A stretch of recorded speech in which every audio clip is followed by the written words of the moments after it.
NFL playoffs, 1984. The Los Angeles Express, which stormed to 7 victories in its last 9 games to take the Pacific Division title, hosts the defending 1983 league champion Michigan Panthers. It's the USFL.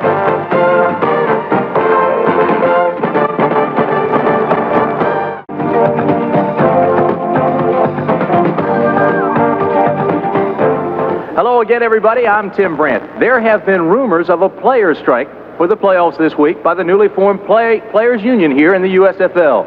It would be catastrophic if it took place. I don't think it will. The teams have been on the field. They have warmed up. There has also been sale talk here. Reportedly, the financially troubled Bill Oldenburg, the owner of the Express, has put his club on the market.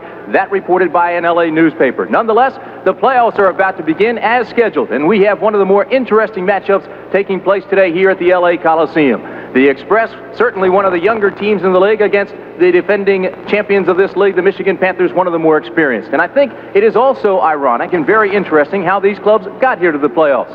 The scenario begins April 1st. At the time, the Michigan Panthers had won their first 6 games of the season. They were seemingly dominating the league. Everybody was healthy and the club was playing well. While the young Los Angeles Express struggled with just 2 wins in the first 6 weeks, and LA head coach John Hadel came under fire from owner Bill Oldenburg.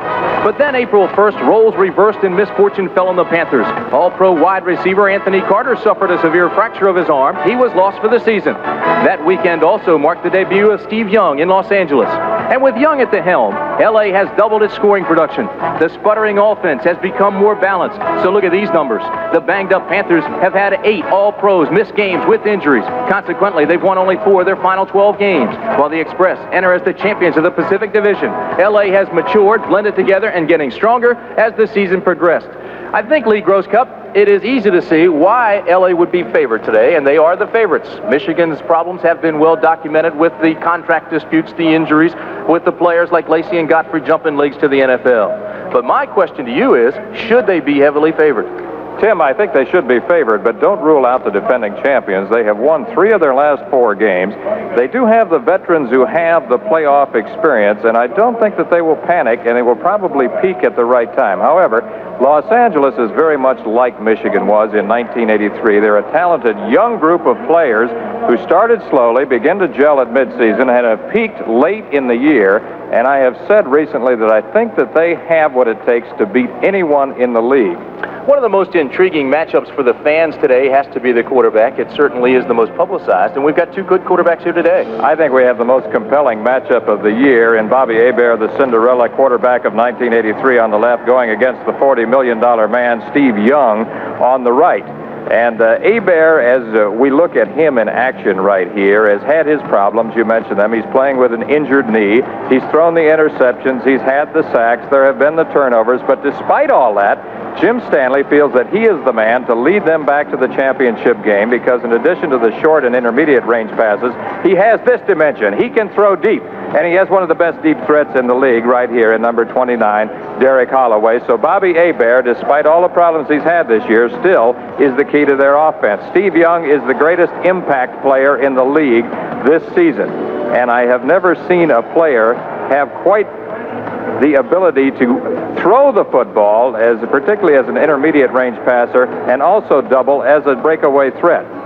Now, JoJo Townsell, the receiver there, is going to be one of 2 key receivers, Derek Holloway on the left, Townsell on the right. They are both deep threats, and they have received some double coverage this year, Tim, which I think has curtailed some of their numbers, but I think you'll still see them as the key receivers today. Let's talk about the running backs for a second. When you look at the rosters, I have to believe that Michigan has the power runners, LA has the speed. But in John Williams, they have a runner who has both speed and power. Williams had his 2nd best rushing effort ever last week. He rushed for 161 yards. He's one of those durable type backs who can be both an inside-outside runner, a guy that is a good nuts and bolts runner, also a breakaway threat. You look at his numbers at the bottom there, you see that he has rushed for nearly 1,000 yards this season, most of that coming in the second half of the season. LA counters with a trio. Kevin Nelson on the left is the most versatile. Kevin Mack in the middle is the power back. Mel Gray on the right is the quickest. and also the fastest. Statistically, we have two of the best kickers in the league here today, both of them sidewinders. Well, in Novo Bojovic, you know that you have one of the most flamboyant kickers in the history of professional football, and because of the fact that he is so incredibly demonstrative, as you see right here, we forget about the fact that fundamentally he is a very sound kicker, both short and long. His counterpart, Tony Zendejas, has come up with some of the biggest kicks in Express history and has 9 straight field goals now, just shy of a record. Ray Bentley is the key linebacker and leading tackler for the Panthers, number 50, as you see coming up to make the tackle right here. And he has been overshadowed at times by John Corker, but is their most consistent player. And Howard Carson, the middle linebacker for Los Angeles, is the leading tackler for them. He also has 4 interceptions on the year. And, Tim, he also gives them the extra dimension of leadership and experience in the secondary. All right, so the teams are on the field. They're being introduced now. They've warmed up. The fans are ready, and so are we. It's L.A. and Michigan coming up right after these messages. So the Michigan Panthers against the Los Angeles Express today, and it is a gorgeous day for football. We've just had the flip of the coin. L.A. has won the toss. Michigan will kick off, and the Express will have the ball first. This is some of the things that we'll be looking at. Michigan, Los Angeles, having played already this year. Big day in that ball game, as you can see, for Bobby Hebert. 307 yards passing. And the Panthers beat the Express 24-17. 3 touchdown passes for Bobby Hebert. And that game, you'll remember, Tim, went right down to the wire. Bobby Hebert was putting it up on the last play of the game. Novo Bojovic will kick off. The 2 deep men, Tony Bodie, Dwayne Gunn. This is Tony Bodie. The playoffs are underway. Tony Bodie has a hole and takes it all the way out past the 35 to the 38-yard line. Clarence Chapman is the man that made the tackle, but it'll be marvelous field position for Steve Young and the offensive unit of the LA Express. So as you look at the lineup, Steve Young is the starting quarterback. Kevin Nelson, the running back. David Hersey, what they call the H-back. He's a motion man. Malcolm Moore, number 84. JoJo Townsell, the other receiver. And Mike Sherrod is the tight end. Jeff Hart, Mike Durrett, Mike Ruther, Wayne Jones, Gary Zimmerman are the down linemen. A young, talented offensive line for the LA Express. 1st and 10, the ball, the give inside. This is Nelson, big gainer, and boy, he just levels the man in the secondary. Goes Kevin Nelson, and he took Ron Osborne, the safety, with him.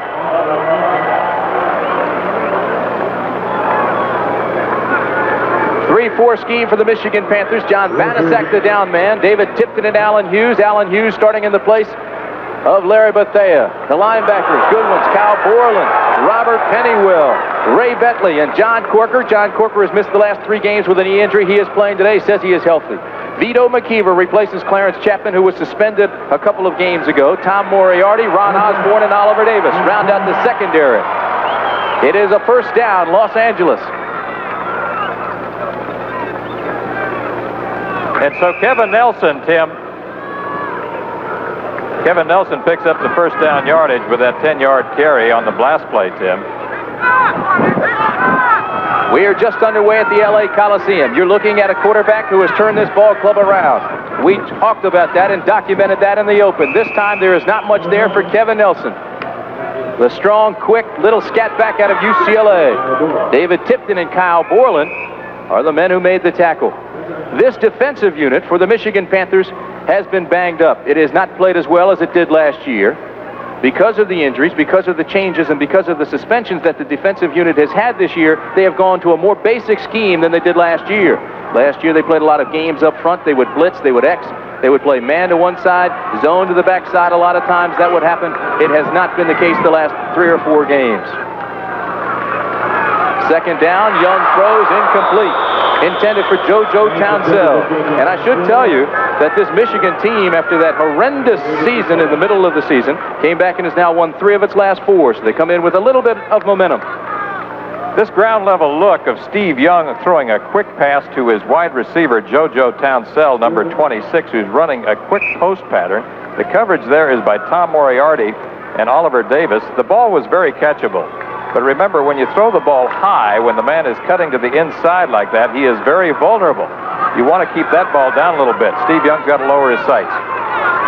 Brings up a 3rd and 9. Malcolm Moore in motion. Shotgun formation for Young. Here comes outside pressure. He throws it across the middle to Tony Bodie. 1st down, Los Angeles. He has room. Tony Bodie down deep into Michigan territory before Ron Osborne runs him out of bounds. A 20-yard gain. We were isolated on Tony Bodie, the H-back, number 24, who's in the slot right here. He lets it clear out and then crosses underneath. It's a perfect crisscross pattern there on 3rd and long yardage. The coverage in the secondary, first by Ron Osborne, number 23, and later by McKeever along the sidelines. That's a perfect call on 3rd and long yardage. Steve Young is a quarterback who's noted for coming up with a big play. John Corker, the man who put pressure that time on Young, but he read it and unloaded quickly, just like this time. 3-step drop. Malcolm Moore cannot hang on to the football. Keep in mind, the winner of this game advances to the Western Conference Championship game. Malcolm Moore, the most pleasant surprise of training camp, didn't catch many passes at USC. He's running a quick hook pattern along the sidelines. Vito McKeever is right there. Steve Young floated that ball a little bit, Tim. And I think if he had drilled it a little bit more, thrown it a little bit more to the outside and lower with a little bit more zip, it would have been a completion. 2nd down and 10, the ball on the Michigan 30. Tony Bodie in motion. Young, the give inside to Nelson, who has a big hole. Left side to the 20, to the 15-yard line. Oliver Davis makes the tackle, but Kevin Nelson, big gainer. Nelson has 7 touchdowns this year, 828 yards. Good mixture of plays here. This is a good time to call the draw play after double motion by the H-back, and he slips the ball to Kevin Nelson right here, who had a great career at UCLA. He, of course, being the younger brother of Darren Nelson, a little bit bigger than Darren, a little bit more physical. He has been the most versatile of their running backs this year. Kevin sat out the first game between these two clubs. That was a 15-yard pickup. He has 26 carries, or 26 yards now, and 3 carries. This time, not much there. Kevin has 828 yards on the year. That's coming into today's game. He is one of 3 backs that they call fullbacks. Obviously, they are not typical fullbacks types, but in this offense, they refer to them as fullbacks. You know, Cupper, LA is the only USFL team to have 4 different players rush for 100 or more yards in a game. That because mostly of their quarterback, Steve Young. Steve Young, Kevin Nelson have done it. Kevin Mack has done it along with Mel Gray. This is 2nd and 9. Young looks across the middle, drops it underneath. That's Scott. Scott down inside the 10 to the 6-yard line. Goes Freddie Scott.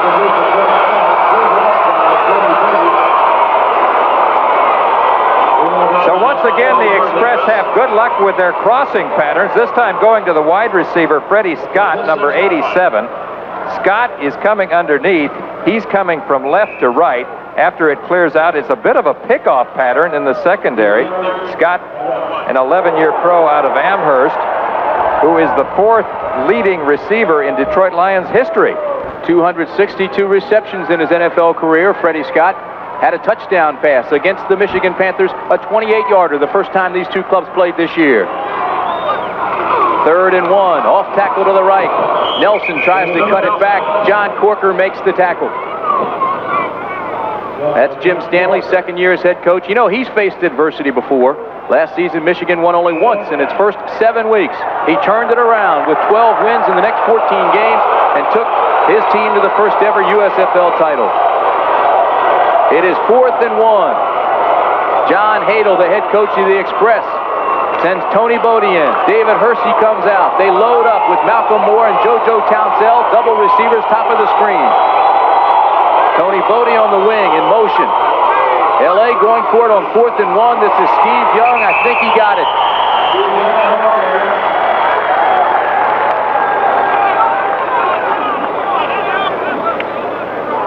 Good effort there by Steve Young. He appears to have it, but it may require a measurement. The down lineman on the defense made penetration. John Corker, the outside man on the right side, came in and filled, and he made the tackle. Whether he did it in time, we'll wait for the call. You can hear the response of the crowd at the LA Coliseum. They thought he had made it, but nonetheless, there will be a measurement. Awfully close. He made it by the half a length of the pigskin. Watch Steve Young behind the blocking of his center and 2 guards here on the quarterback sneak, and also pay attention to number 57, John Corker, who comes from his outside linebacker position to fill on the inside and pushes Steve Young back, but not before he had made the required yardage. 4th first down of this series for the LA Express offense. Darren Long, Mike Sherrod, 2 tight ends. This club does not like to throw inside the 10. That's not to say they won't. This is the pitch back, student body sweep. Touchdown, Los Angeles, goes Kevin Nelson. Wayne Jones through the key block, and Nelson scored.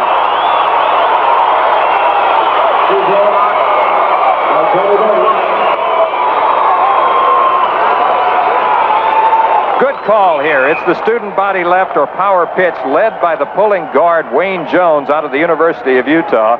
That's what shoots Kevin Nelson to the outside, and then it's just a foot race to the corner, and Kevin is there in time. Good call. Excellent mixture of plays on that drive for the Express. Tony Zendejas for the extra point. Boy, when he kicks it, there's not much question about it. So the Los Angeles Express look impressive with that drive. And they also take the early lead, 7-0. Michigan will have it when we come back. A gorgeous day for football at the LA Coliseum, and the Express have delighted the fans here, scoring on their first possession. The deep men for Michigan, Bobby Futrell, number 20, Albert Bentley, the flyer out of the University of Miami, number 32. Bentley was sensational as a return man in this game the last time we covered the 2 teams. Zendejas puts it 2 yards deep in the end zone. This is Bobby Futrell. Bobby Futrell has a funnel on the outside and takes it up to the 28-yard line. Right now, let's go down to our colleague on the sidelines, Ted Dawson. Thank you, Tim. Kevin Nelson, 6 carries for 32 yards. Did you know coming in that you could run against this team? Oh, yeah, we thought we could run against them. We want to just get offensive linemen started, get them, driving them off the ball up front, and we think we can run the ball on them, so we're going to keep trying to do that. And What about the touchdown, the sweep to the left? Now, you tried all different kinds, up through the middle, and the sweep to the left got the touchdown. Oh, yeah, well, we were just setting it up, probably, run the ball inside, and then we had a flip outside, which I got in the end zone. Kevin, congratulations to you. Tim? All right, Ted. Kevin Nelson, of course, the 4th all-time leading rusher out of UCLA. Futrell's 31-yard return gives Michigan good field position up at the 30-yard line. Bobby Hebert's your quarterback. We set that line up in just a second. This is Big John Williams out of Wisconsin.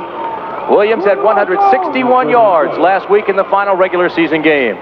The quarterback, the strong-arm Cajun from Cutoff, Louisiana, Bobby Hebert. Ken Lacey is the running back along with John Williams. The wideouts, Derek Holloway and number 26, Anthony Allen, trying to pick up the slack for Anthony Carter, who's out. Mike Cobb is the tight end. The offensive line, Ray Penny, Jeff Wiska, Wayne Radloff, Tyrone McGriff, Tony Osmond. We should also mention that Tom Dornbrook was reactivated, signed a multi-year contract, and he is back in uniform today. We may see him. Williams that close to a first down. Depends where they mark it. The defensive lineup for the Los Angeles Express: Fletcher Jenkins, Georgia Chica, Charles Usry, and Eddie Meat Cleaver Weaver. There are 3 sprained ankles on that down defensive front, but they say they are playing today. It is a money game. The linebackers, Danny Rich, Howard Carson, and David Howard. 3 good ones. Henderson, Drain, Mitchell, and Scott make up the secondary. They have had an outstanding season, especially in the second half when the LA Express have come of age. That's been one of the keys, the improvement of that defensive secondary, because early on, particularly at the corners, they were suspect. The LA defense ranks among the leaders in the USFL with 54 sacks, 28 interceptions. It's a big play defense.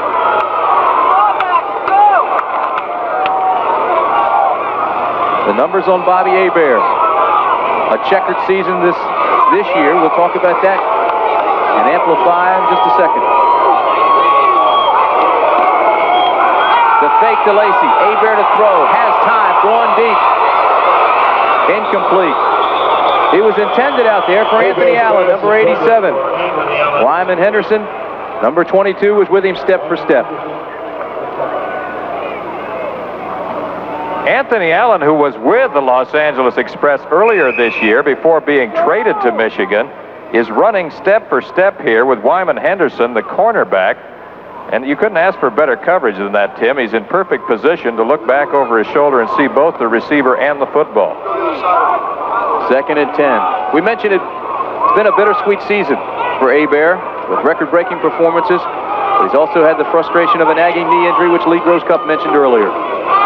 Crossbuck trap play. This is Williams, and Williams has a big gainer. Aaron Mitchell had to come out of a safety position to make the tackle. Hebert, 3,758 yards passing this year. That breaks his old record of 3,568 just a year ago. And he had 24 touchdowns, as we mentioned. Despite all the problems that the Panthers and Hebert had personally, he wound up with some very impressive numbers on the season. Injured his knee in week number 11. You also saw there that John Williams had a big game last week. He was the USFL Player of the Week. And this is Williams.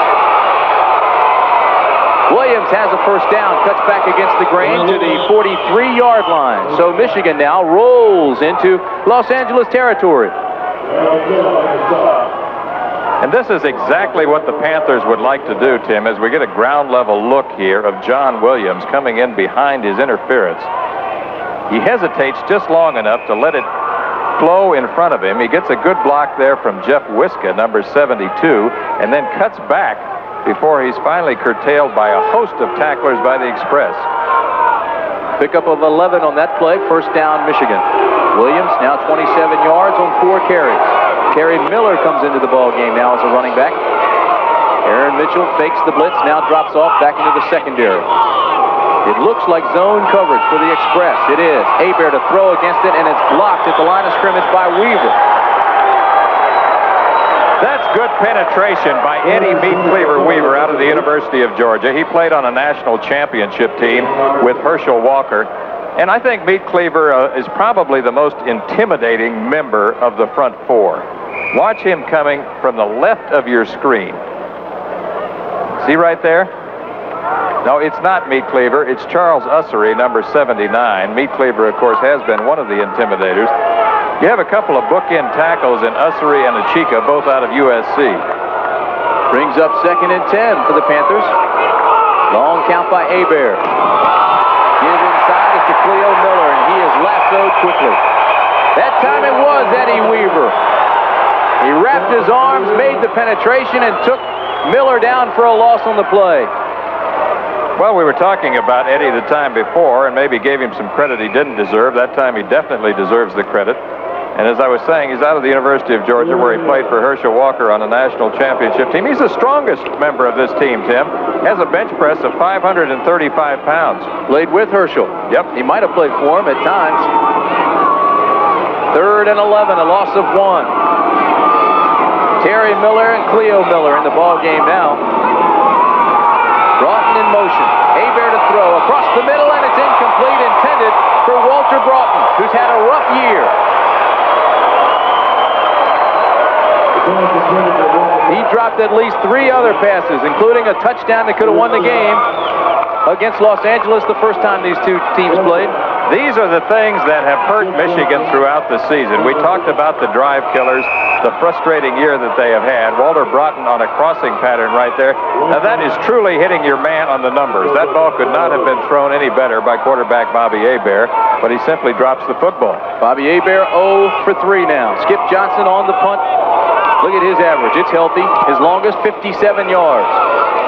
This one will hit at the 10, roll inside the 5. It'll be close, and it goes into the end zone for a touchback. 45-yard punt. They'll have it first and 10 when we come back. Jubilation in Tinseltown with the LA Express leading 7-0 over the defending league champion Michigan Panthers. Winner of this game advances to the Western Conference Championship game. That'll be played next week. 6 minutes, 19 seconds, first half. Mel Gray is the running back now, seeing his first action. The swing pass to Gray is number 30. And Gray has a pickup of 8 yards. It'll bring up second and 2. So the Express have been virtually unstoppable. Right now, Ted Dawson has this report.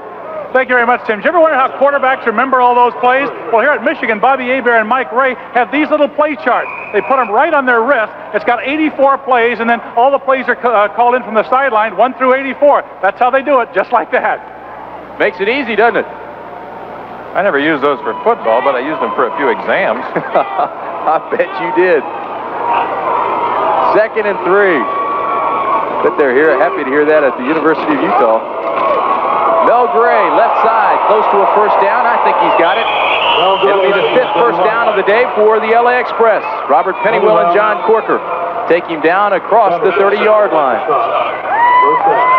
Mel Gray, of course, Tim, is one of 2 outstanding rookie running backs out of the University of Purdue, Eric Jordan of the Oakland Invaders being the other.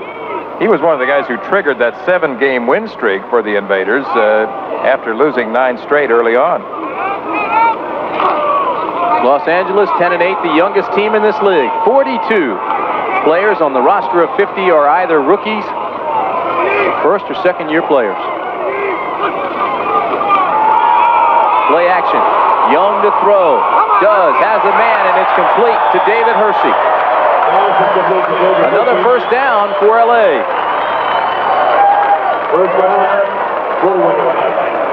David Hersey, the H-back out of the University of Tulsa, has been an effective receiver for them, both short and long throughout the year. Here he's running an intermediate pattern. Steve Young takes his time. The protection is excellent.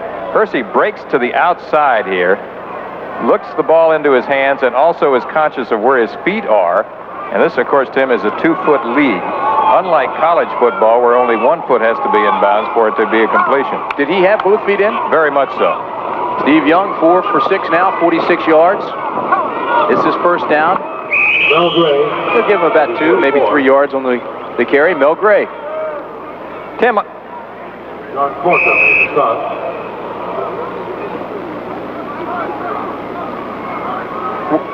we have a good look of Durrett blocking Ray Bentley, one of the players we spotlighted at the top of the show.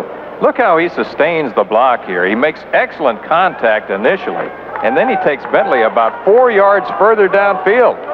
Boy, they're blowing him out of there. 2nd and 7. Talking to John Hadel and some of the more experienced players at the LA camp yesterday. It's complete across the middle to Darren Long. So another first down for the Express, and right now, you're right, they're just blowing the Michigan Panthers off the field. Darren Long, the tight end, had the best single season in NCAA history for a tight end in terms of his numbers of receptions. Steve Young takes his time again. Now you see him running a deep hook pattern right in the middle. That's Darren Long out of Cal State Long Beach. His quarterback there, of course, was Todd Dillon, who is now the backup quarterback to Jim Kelly at Houston. 19-yard pickup. Malcolm Moore in motion. First down for the Express. The pitch back to Mel Gray. Nothing there. The point I was going to make is John Hadel and some of the older players were saying that even though they are much younger than the experienced defending champions, if they just maintain what they've learned all year, have technique, stick to the game plan, that they can win. Just don't get flustered. We saw that, of course, on that big block by Durrett. They are mostly young, but they have a number of veterans who have playoff experience, Tim. And John Hadel himself, of course, is a veteran of many NFL wars. We have been informed that we can look for a bootleg to the left, and of course, no one does that better than Steve Young. This Los Angeles offensive line has been intact now for the last 15 weeks. Zimmerman, Jones, Ruther, Durrett, and Hart. Young in trouble, but he has that escape dimension. Throws high and incomplete. JoJo Townsell was the intended receiver. Oliver Davis is the man throwing the booze. He was the guy on the coverage. Maybe Michigan knew it was a bootleg left, too, because look how Corker applies the pressure right here to Steve Young. He puts enough heat on Steve that he has to take a deeper drop than he'd like to, throws the ball on the move to Townsell. And Oliver Davis is the man who is on the coverage. See this? See how Corker pressures him, forces him to take a deeper drop? Oliver Davis is probably the best athlete in the secondary with David Greenwood out of there. Some of the fans thought that maybe Corker roughed up Steve Young after he threw the ball. So it brings up 39 with 2:37 remaining in the first quarter from the LA Coliseum. This is the draw to Mel Gray, and Mel Gray has one man to beat on the corner. He has the first down and is run out of bounds at the 24-yard line. Mel Gray.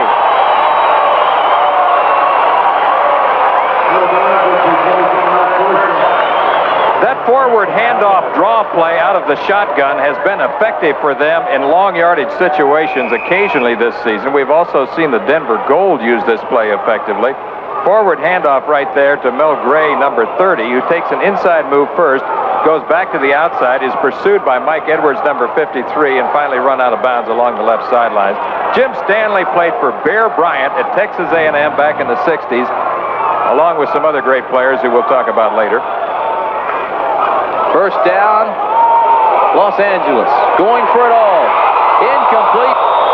Knocked down beautifully by Vito McKeever. McKeever's quite a story. He came in and replaced Clarence Chapman after Chapman was suspended for 2 games. He's been playing well ever since.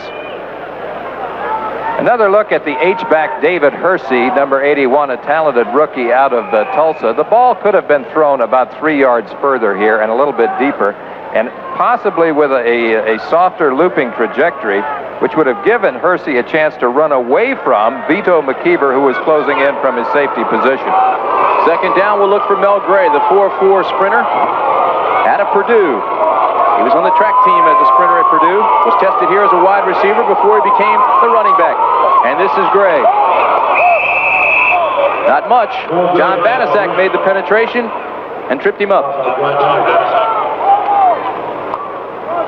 Tim, it's fun to watch Steve Young go to work, and he's engineered 2 impressive drives so far. I think he's probably the best athlete to ever play the quarterback position at BYU. Of course, they've had some great ones going back to Virgil Carter. Then, of course, there was Gary Scheide. Gifford Nielsen came along. Mark Wilson was next. Jim McMahon followed him. But I think of all of those, that Young is the best athlete to ever play for BYU. From the 25, a big 3rd and 11 situation out of the shotgun formation. Young with time, has a receiver, and it's intercepted. Intercepted by Ron Osborne, who brings it back to the 22-yard line. So Steve Young, who tried to go to JoJo Townsell. Townsell was open for a split second, but a fine read by Ron Osborne, who came up and made the pickoff. This is uncharacteristic of Steve Young, who is normally one of the most accurate passers you will see. Now, he doesn't throw this ball in front of the receiver. He throws it behind the receiver, and in perfect position right there is Ron Osborne, number 23. JoJo Townsell was the intended target. So Michigan dodges a bullet. Ron Osborne makes the big play in the zone defense, and now the Panthers have the football. Well, the Los Angeles Express looked like they were driving for another touchdown before Ron Osborne made that interception. It is his first interception of the year. He had 3 last season. We've got 1 minute, 20 seconds remaining in the first quarter. This is Ken Lacey. Ken Lacey goes around the left side for a gain of 4, maybe 5, before he's knocked out of bounds by Edward Scott. Ken Lacey, of course, has signed a future contract with the Kansas City Chiefs of the National Football League, and that's where he'll play next season. He was booed at home initially, right after the signing of that contract. But the boos wore off as he began to perform again. He has certainly not had the kind of year he had in 1983, but he's still a talented player out of the University of Tulsa. I covered him there in 1981 in the ball game against Drake, and he was awesome that day. It looked like a track meet. Well, they've used him differently this year, in all fairness to Ken Lacey. He's the power runner between the tackles. John Williams has picked up the outside responsibility as the speed back. This is Williams on the trap. Cuts against the grain. Has a first down. Looks for a block. Williams, 50. To the 45-yard line in Los Angeles territory.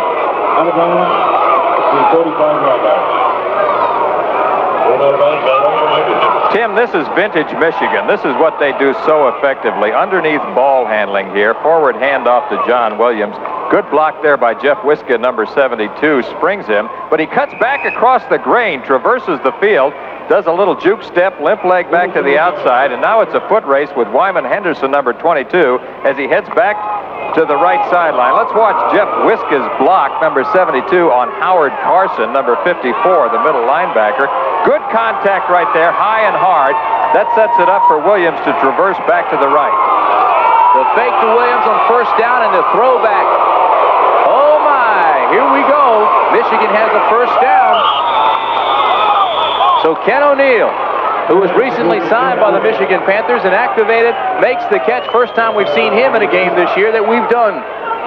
Ken O'Neill is another country heard from. Brand new at the tight end spot. Of course, Mike Cobb has been their starter throughout the season. Finally had that consecutive game streak snapped. Cobb had caught a pass in every game up until a couple of weeks ago. I've always liked this tight end screen, and it's the throwback screen. And if you can remember way back when Y.A. Tittle used to throw this play so effectively, I've always liked the rollout throwback screen. First down again for Hebert, who this time has time to work and looks deep into the corner. Incomplete. Knocked away nicely by Anthony Allen, or intended rather for Anthony Allen, and knocked away nicely by Wyman Henderson.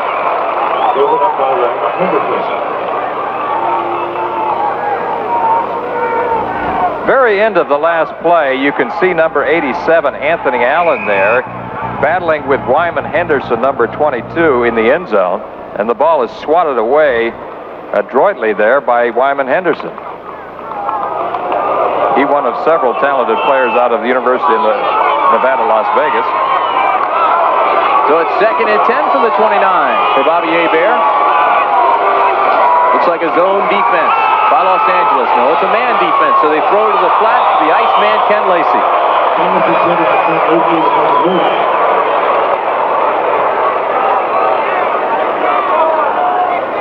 From the ground level, you can see this ball is slightly overthrown. I think it is possibly catchable, but you see Hebert threw this ball just a little bit high. However, I think Lacey should still catch it. I think that Lacey mistimed his jump. If he had just taken 2 more steps, he wouldn't have needed the jump. He misjudged the pass. Looked like he was looking for the defender to come up and hit him, and he got those alligator arms. He pulled him back in with very short arms. 3rd and 10 from the 29. Hebert has a man. It's incomplete. It was intended for Ken O'Neill out of Idaho State. 6'1", 219-pounder. Ken O'Neill was sidelined with a knee injury until the 16th game of this year. Played his first game against Oakland. Caught 1 pass there, and we haven't seen him in the games that we've done. He has 1 reception, 16 yards for the year. So Ken O'Neill getting some playing time, and that's the end of the first quarter. Los Angeles leads Michigan 7-0. However, the Panthers have shown signs of life, and the crowd's enjoying it. We are at the Los Angeles Coliseum, and the Coliseum is taking on a new look as they prepare for the 23rd Olympiad, which starts in just a couple of weeks. That one of those statues, the model was Terry Schroeder, who is the captain of the water polo team. Water polo, of course, has a great shot at the gold medal. This is Novo Biovic. From 46 yards, it is long enough, and it's no good. Novo 7 of 9 from that range this year. Now make it 7 of 10, and he is upset.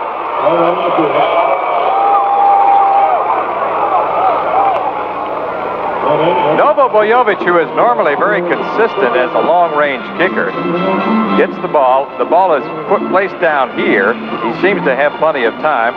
And as Tim Brandt told you, it was long enough, but it was wide to the left. He hooked it a little bit. Watch his reaction, and you can tell right about here, he thinks that he has hit it well enough, and then he sees the ball fading to the left, and you see the look of disappointment on his face right there. He didn't get the best snap out of his center, David Tipton, but Novo Biovic, who's having a better year than he had last year, better percentage, more points, misses that one. The score remains the same. Novo Biovic, having missed the 46-yard field goal attempt, hands the ball back over to the LA Express. It's been a balanced attack here. This is Steve Young on the option play. Young picks up 5. Outstanding ball carrier. Tim, what's interesting here as we look at the bottom line is that Michigan, normally a top time of possession team, was dominated by the Los Angeles Express, particularly that first drive in which Steve Young moved the team down for a touchdown was impressive. So it's 9:17 to 5:43. I think that's going to be important for the Express today because in addition to being a big play team, they have emerged as a good time of possession team here in the latter part of the season. Pitch back to Nelson. This time they come the right side. There is a flag down. I think that play prior to this one was a broken play. Yes, it was. I agree with you. Steve Young has made a tremendous difference on this club. You can just see the way that the club goes about its business on offense. Doubled the point production after the first 6 games. He's played the last 12. They average now 23 points a game. It is a face mask penalty against Michigan.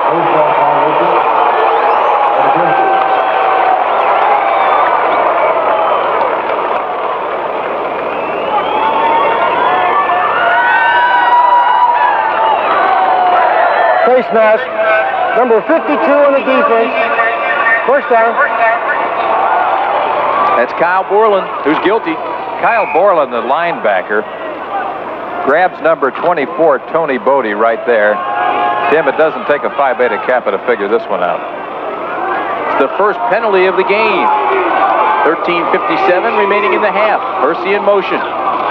Play action. The pass is to Hersey. Hersey can't beat the defender on that side. Now he does on his second effort and picks up the first down. Tremendous effort by Hersey, who beat Vito McKeever. McKeever came up, had the play made.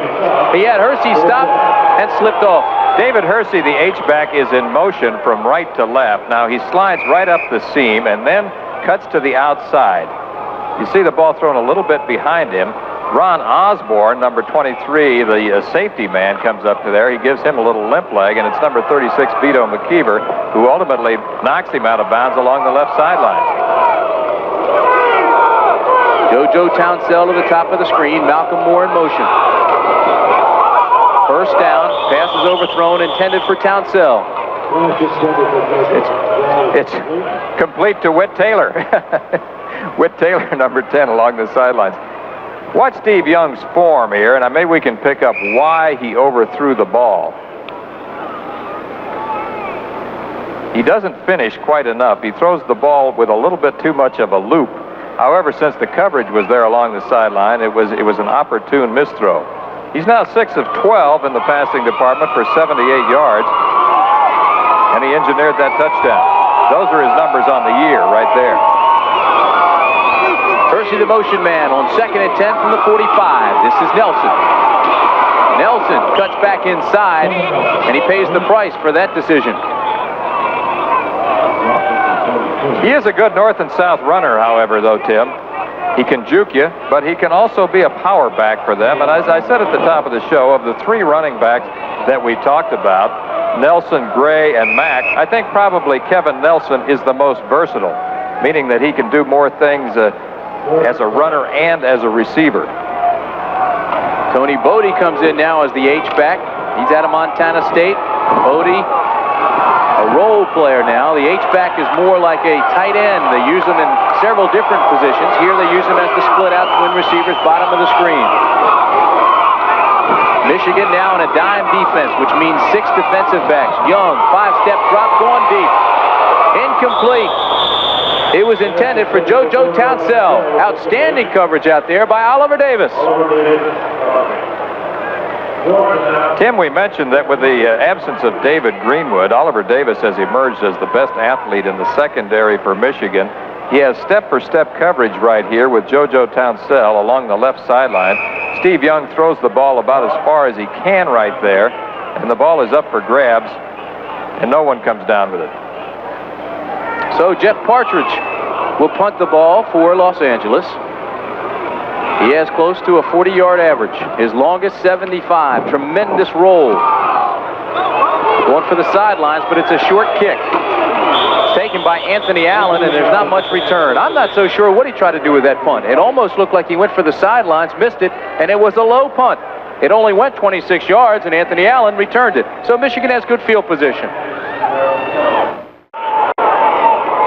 Thank you, Jim Lampley. Here we have Los Angeles leading Michigan 7-0, but the Panthers now have the football back at the 20-yard line. 11 minutes, 50 seconds remaining in the first half of play. This is John Williams. Good pursuit by the LA defense. Something the LA defense has been doing all afternoon. Running to the football, very active, reading plays extremely well. Well, we talked about how this young, talented group has gotten better as the year has gone on. We said early in the year we felt the LA Express was somewhat like an all-star team. Having played in all-star games myself, I know how exciting it is when you first get with the new guys, but it takes a while to get the timing and to develop the right chemistry. I think that's happened in the late season and here in the playoffs.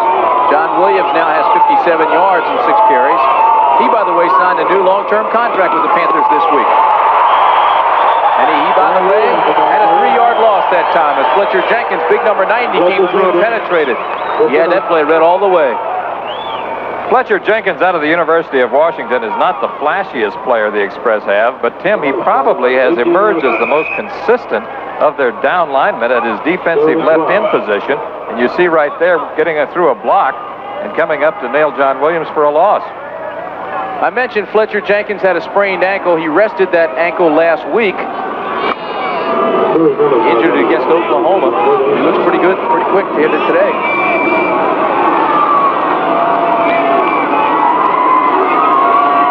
Third down and 12 for Michigan. The draw play inside. Leo Miller. Eddie Weaver made the tackle, and what a story he is. Out of the University of Georgia, moved to end after the first 5 games. 12 and a half sacks, doing quite a job for that young defensive line of the Express. And of course, the man he tackled right there was one of the best ground gainers in Cleveland Browns history, Leo Miller. Skip Johnston on to do the punting.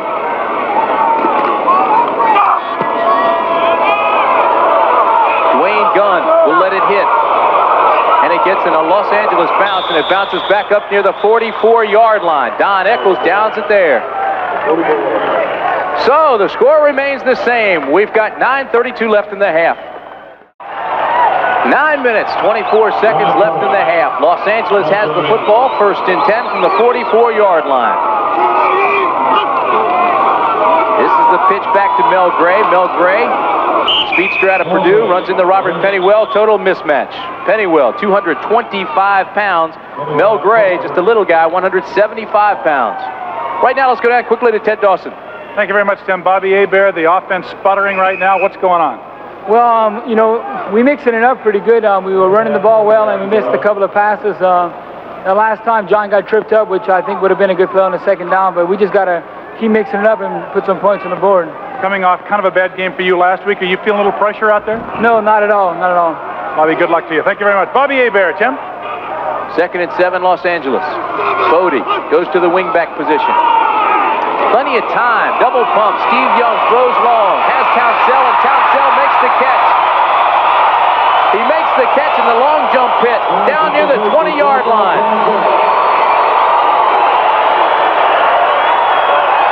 Tim, the book on Steve Young is that he is not a deep passer, but he threw this ball almost perfectly. Now watch as Townsell goes into double coverage. Number 36, Vito McKeever, is the short man. The deep man coming over, number 23, is Ron Osborne. He gets that ball right in between the 2 defenders, and it had to be thrown exactly where it was. Young now 7 of 14 in the passing department for 110 yards. That might be one of the best passes I've seen him throw all season. That one for 32 yards. It's 1st down at the 20. Los Angeles in motion again. This is the sweep left, Mel Gray. There's penetration and an outstanding play by Larry Bethea. Bethea, who was replaced in the lineup by Alan Hughes because Bethea was late for a meeting this week, comes into the ball game and makes the big play. Just defeated Gary Zimmerman. Larry Bethea, who leads the team in sacks with 11 and has made 43 solo tackles on the year. He's number 79. He gets rid of his blocker right there, penetrates, grabs Mel Gray, number 30, by the jersey, and ropes him down. How did you like the play there, Coach? You're the former defensive man. Well, right now, I'm more concerned with the other side. David Tipton just left the field, Cupper. He looks injured. Defensive captain. We'll keep an eye on that. 3-step drop for Young. Throws incomplete. Oliver Davis was the defender. JoJo Townsell was the receiver. Watch the punishment that JoJo Townsell, number 26, takes. He's in the slot. He's coming up the seam, and the ball is thrown a little bit high. That ball could have been thrown lower and on the numbers. That gave Oliver Davis a chance to really give him a shot because he was in a very vulnerable position because of the high throw. It gave Davis the opportunity for the shot, gave JoJo Townsell a headache. 7:34, 1st half. 7-0 Express lead. Shotgun formation, 3rd and 12. And Young may have gotten the 1st down on the sweep. Big play by Steve Young. One of the concerns of Coach John Hadel is that Steve Young runs like a running back and not like a quarterback. This time it was a good thing to do. He sees the opening right there. Now he sprints for the sideline, drops his shoulder, gets under the tackle. Carlton Rose tries to take a swipe at him, but Steve Young gets underneath at 12 yards as he picks up the first down. The key to that play was number 57 on the defense, John Corker. He lost containment, had a breakdown, and once the corner was open, Young took it for the first down. Good point. First and goal from the 10. Belgray to the 5-yard line. John Corker, Ray Bentley make the tackle. Now Carlton Rhodes is hurt. He's the man who came in and replaced Corker when Corker was hurt the last 3 games. 4 sacks in 3 games, 13 tackles, 6 assists, and a pass deflection. Carlton Rhodes is a player they think has great potential, Timmy. It'd be unfortunate to lose him now. Well, he's played some marvelous football over the last 3 games. Second and goal from the 5. The I formation has Tony Bodie the up back. Mel Gray is the I back. The fake to Gray. Corker misses containment again. The throwback. Touchdown, Los Angeles. Mel Gray. But there is a flag.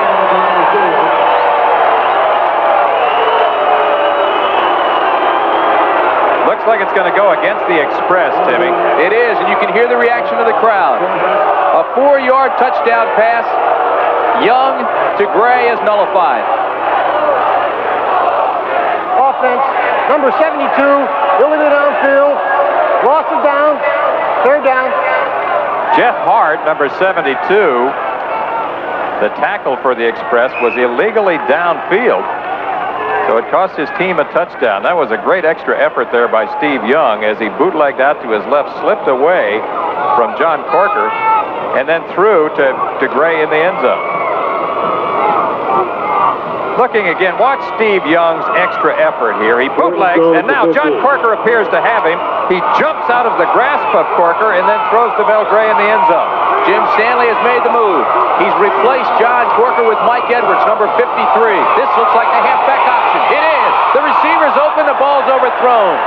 Mel Gray was throwing to JoJo Townsell, who was open. Mel Gray has got to be sick because he executed the play perfectly up to a point and then overthrew JoJo Townsell in the end zone. Now, he's an actor first. Watch this. He's got to fake the run. He's got to sell the run right now. Now that brings everybody up.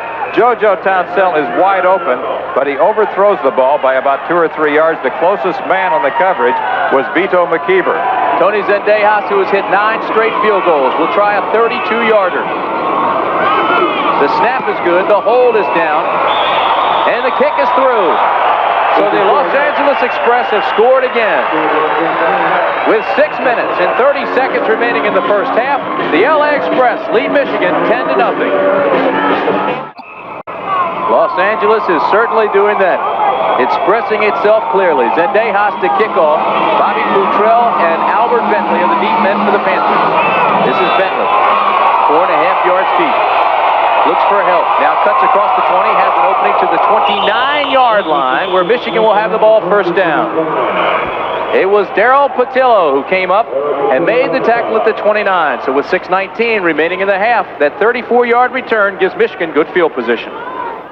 Jim Lampley again in New York. Former Ohio State defensive back Garcia Lane has been a key figure for the Philadelphia Stars this year.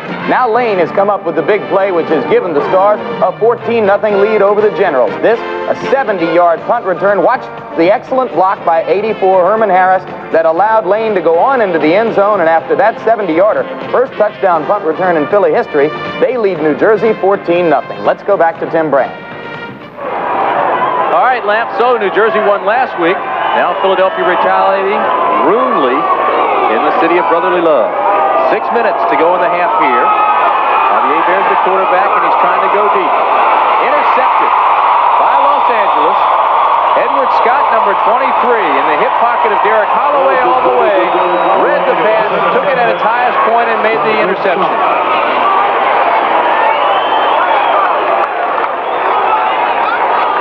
Edward Scott, who was a starter early in the year, lost his job because of an injury, is back now.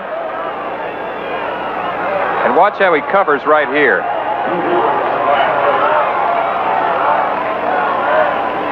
Perfect. So Los Angeles gets the ball back after the big turnover. We've got 5:49 in the half at the Los Angeles Coliseum. Scott got ripped by Tremaine Johnson. 7 catches, 149 yards last week. Percy in motion, first down. Young goes to the man underneath the coverage. That's Malcolm Moore.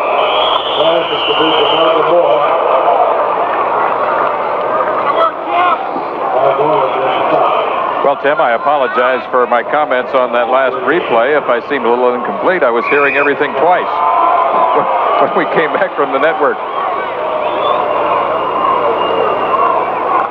I had the same problem. Sounded like we were in the Grand Canyon. We've got 5 minutes left in the half. Rose, Corker, and Tipton are all out now in the defensive unit that is banged up for Michigan. Moore in motion. Second and short. This is Tony Bodie. Tony Bodie drops the football, and Michigan says it got it. So does the referee.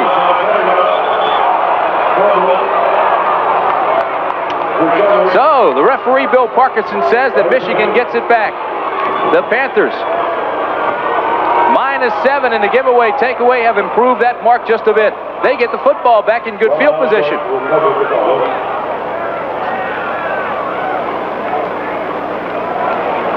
Another look at the fumble. We've got Tony Bodie, the H-back, carrying the ball on some underneath ball handling. Robert Pennywell, number 59, is the man who gets the hit, and it's Ron Osborne, the safety man, number 23, who covers it. That's the first big break of the day for the Panthers. Los Angeles' second turnover of the afternoon. But it gives Michigan outstanding field position. This is John Williams. He cuts against the grain, picks up maybe a foot. Eddie Weaver punished him for cutting back against the defensive pursuit. Give an assist also to number 90, Fletcher Jenkins. They really sandwiched John Williams right there as he tried to cut back. Spoke earlier about this man, Jim Stanley, played for Bear Bryant at Texas A&M back in the 50s. Also on that team, Tim, were some talented players. Jack Pardee was there at the time. So was Charlie Kruger, and so was Heisman Trophy winner John David Crow. All played for the Bear. Second down and 10. The fake inside, the little loft pass to Lacey. 35-30 to the 27-yard line goes Ken Lacey. Wyman Henderson is the man who knocked him out of bounds and saved what could have been a touchdown.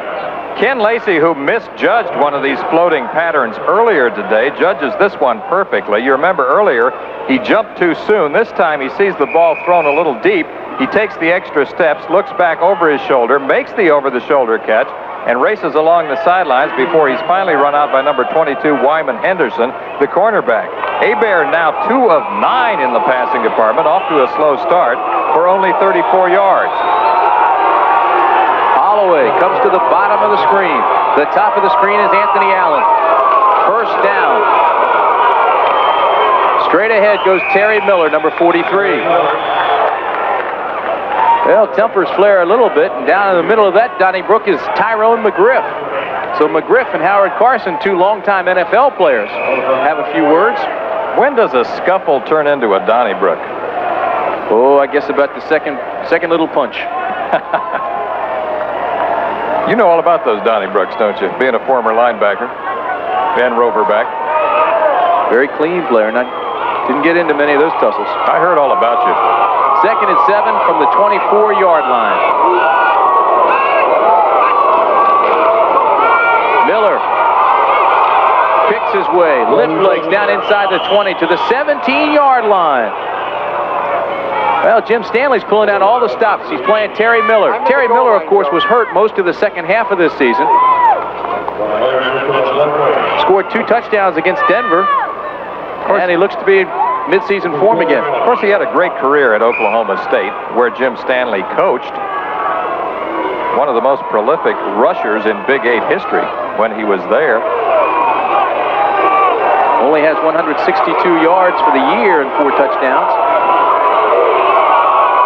Third down, call it a yard and a half. Everybody in tight, 2 setbacks, the give, straight ahead, left tackle has a hold, down to the 10-yard line goes Terry Miller. Terry Miller. Well, what Jim Stanley's doing here, I think Lee Gross Cup is going with his most experienced players in a playoff game. He's going with the players who have the most experience, and he's also using the concept of fresh backs. That's something we've seen him do throughout the season. And when you have guys who are nearly equal in talent like that, on a hot day like that, it's a good thing to do. Joe, can you hear me? Well, it's good to see Terry back in the ball game. He's an outstanding individual. Told me he wants to get into broadcasting. Right now, he's doing the talking on the field. 16 yards and 3 carries, and they are about to score on Los Angeles. So both teams have had a breather at the 2-minute warning.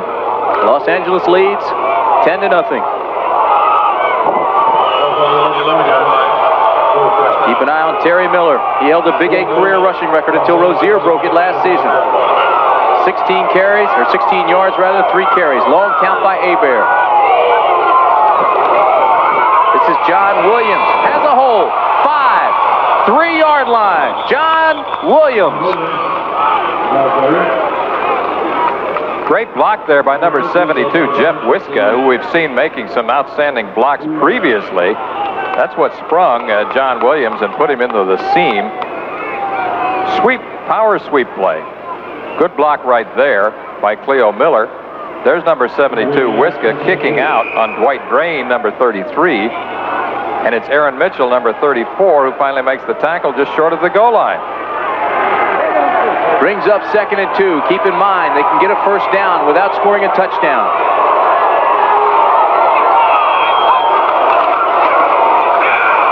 Cleo Miller, touchdown Michigan. And the Panthers right back in it.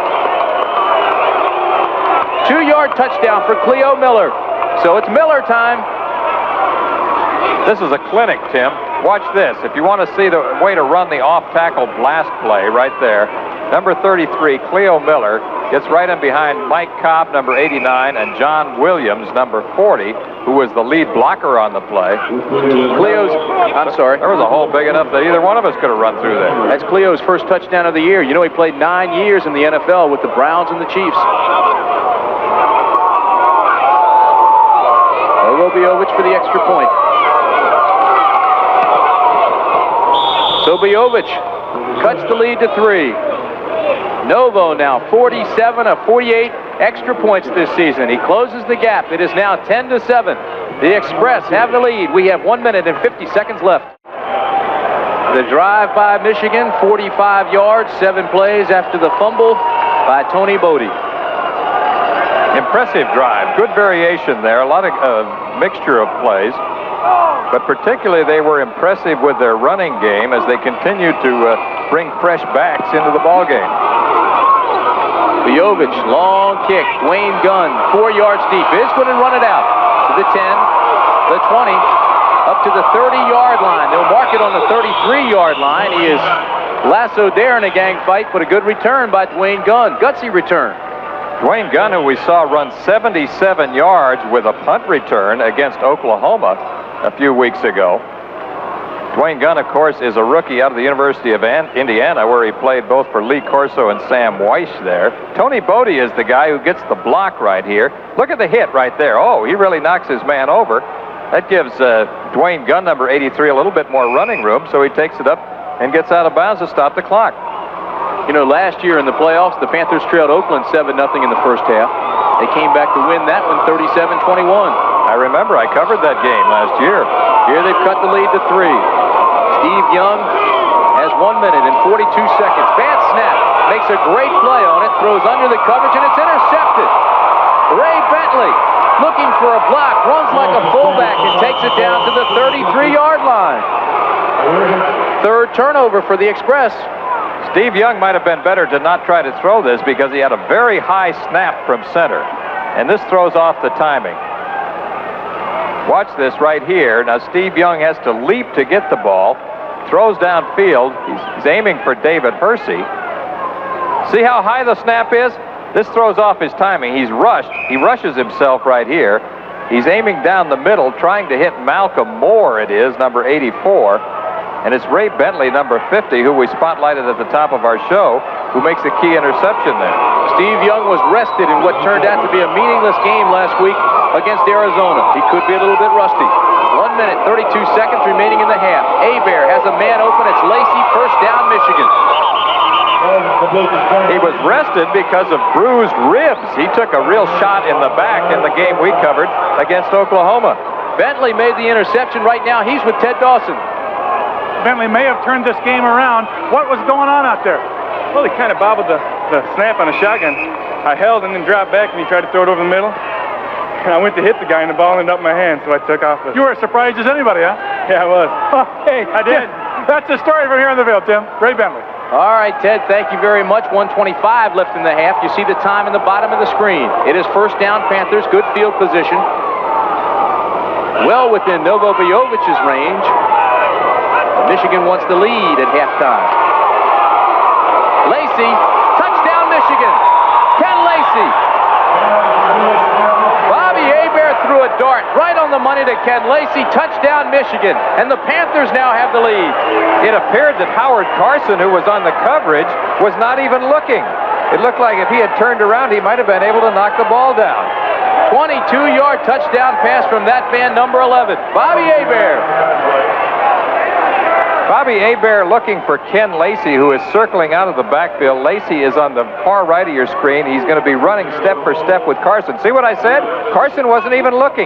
Had he turned around, he could have knocked that ball down or intercepted it.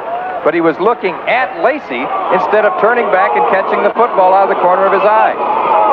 Novo Bojovic puts the extra point through. And all of a sudden, the Michigan Panthers, after 2 interceptions and a fumble recovery, have the lead, 14-10. You know, that linebacker is supposed to be reading the eyes of the receiver. When he looks back, you should know the ball's coming.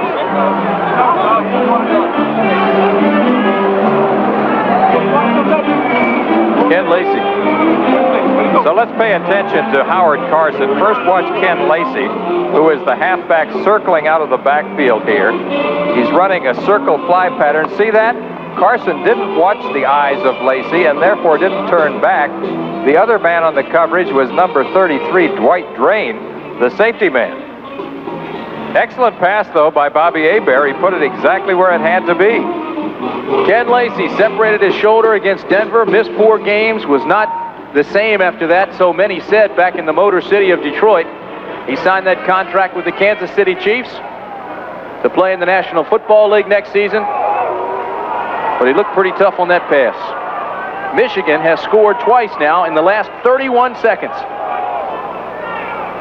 How quickly a game can change with big plays. And how costly turnovers can be. 1 minute, 19 seconds. Remain in the half. Everybody to one side. Nobody expects Novo to kick it away. Clarence Chapman recovered an onside kick against Los Angeles earlier in the year. See what happens here. Now they come back into a normal formation. Everybody shifts. They get in their lanes normally, and Bojovic kicks it away. Tony Bodie at the goal line. To the 20, and he's nailed. Tony Bodie is nailed by Mike Edwards, the linebacker.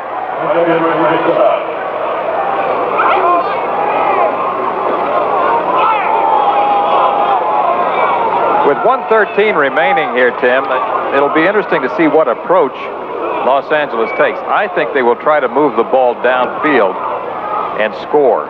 Plenty of time. Yeah. Steve Young is the type of guy that can do a lot with 1 minute and 13 seconds. Wonder if he feels any extra pressure now, this being his first professional playoff game, and he's thrown 2 interceptions. Well, I'm sure he feels the pressure. But he's played in big games before at the college level. Michigan shows blitz. Corker comes backside, drives down close to Young. Young does throw a little flare pattern out to Kevin Nelson, who has running room, and a first down. Bobby Futrell came up and could have stopped what looked like it may have broken for even farther than that. You know, you just mentioned Steve Young. We saw him in our rear view mirror this morning. He followed us into the Coliseum, and he looked like he had a game face on. Did you notice that? He looked a little tense. Driving looked good. Yeah. This is Young again under pressure. Tries to get out, does. Nobody does that escape better than Young, and he's buying plenty of time. Now looking deep, unloads. intended for Townsell, who just knocks it down. He was surrounded by 3 defenders. Vito McGeever was the man that was there, number 36, along with Bobby Futrell. And it looked like Townsell just knocked it down to alleviate the interception. John Corker, who was pulled from the game earlier after he had a couple misses on Steve Young, is the man applying the pressure here. He, of course, was the USFL Defensive Player of the Year in 1983. Look at this. You used the term escape dimension, and that's exactly what it is. He moves forward, he moves left, he moves back to his right. He buys more time here, looks downfield. Bethea's chasing him. Finally, he gets the ball off. Now the clock shows 48 seconds. Second down. This time they look at Nelson, incomplete. Nelson just let the ball go when he felt the pressure coming backside. Could have been a good move on his part rather than accepting the loss. That's one of the plays that they'll use from time to time. And in the concept of possession passing or a ball-controlled passing offense, Tim, that's just like a long handoff. It's a quick screen out in the left flat, and what it does is it creates an immediate open field situation for a back like Kevin Nelson, or particularly Mel Gray has been effective with that play. With 43 seconds left, if we're playing defense now, we loosen up. We go to a prevent defense just to try not to allow anything deep. So the best passes usually are underneath the coverage. They'll play soft all the way around. Percy in motion. Young double pumps, reloads, looks for the screen, now throws back. This is Nelson. Breaks a tackle from Corker, has the first down. He's up to the 47-yard line, but there is a flag on the play. Flag is down, and when you take that much time, it often means illegal man downfield. Let's see.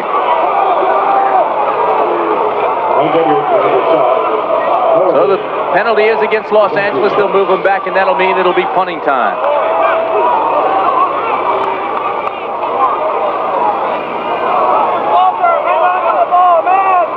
Jeff Partridge, number 16, is on the field. Bill Parkinson, our referee. Here he is with the declaration. In the offense, lost it down, 4th down. That's what it was, illegal man downfield, which means that you can't pass the neutral zone before the ball is caught. It also means that with 31 seconds left, Partridge to punt it.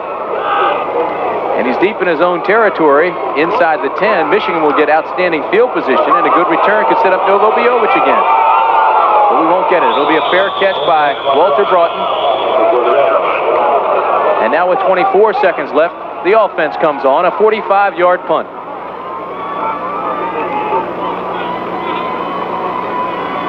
$21-0, Philadelphia working over New Jersey.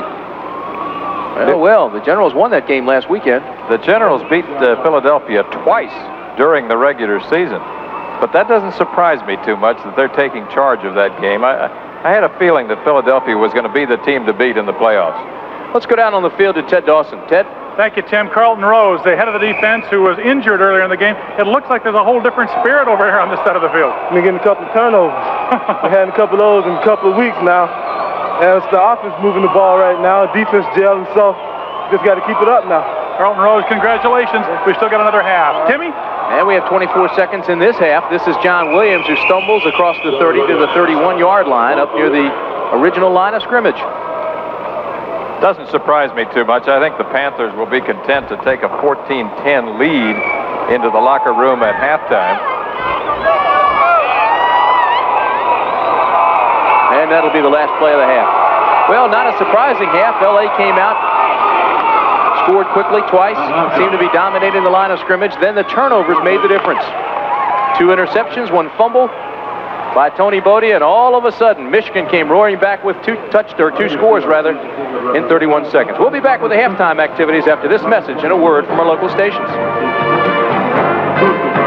Jim Lampley at ABC Sports Control. We welcome those of you who are watching the Panthers and the Express. And very quickly now, we'll bring you up to date on what is happening in the Eastern Conference playoff game in Philadelphia. Scoreless first quarter, very slow quarter for the Philadelphia Stars. They have now exploded in the second quarter to completely take control of their game against the Generals, who are the only team to beat them during the regular season. Early, it was a 10-yard touchdown run for Kelvin Bryant that made it 7-0 Philadelphia. Then just moments after that, Garcia Lane gathered in this punt off the foot of Bob Grupp. And behind a good block downfield by number 84, Herman Harris on the punter. Lane went in for the 70-yard touchdown punt return, first touchdown punt return ever in the history of the Philly Stars, and they led 14-0 at that point. Kelvin Bryant was minus 3 yards in the first quarter, but came up with a big second quarter, including this excellent 11-yard touchdown catch from Chuck Fusina, who completed all 6 passes he threw in the second quarter. New Jersey has been able to move the ball, but has not been able to take advantage of scoring opportunities. So right now they've just gone to halftime, and the Philadelphia Stars, who had the league's best record during the regular season and are hoping to prove once and for all that they're the best team in the USFL, have a 21-0 halftime lead over New Jersey. We'll be back with more United States Football League halftime coverage immediately after this. This is the first time Michigan has led at halftime since their May 6th game at Houston, when they had a 14-7 advantage. Tony Zendejas of Los Angeles to kick off. Bobby Futrell and Albert Bentley are deep for Michigan. This is Bentley, 5 yards deep. Out to the 20, breaks a tackle, out to the 25, to the 30-yard line, but there is a flag.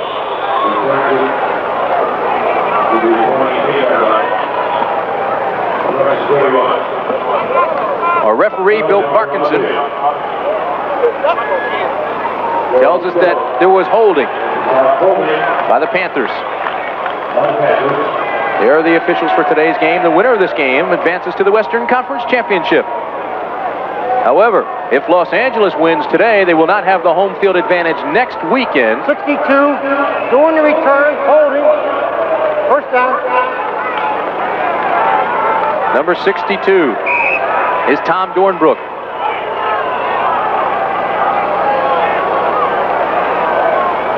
Los Angeles has forfeited the home field, even if they should win the home field advantage, because this stadium, the LA Coliseum, will be closed because of Olympic preparation. They cannot get into Pasadena at the Rose Bowl, and the Rams won't let them in at Anaheim.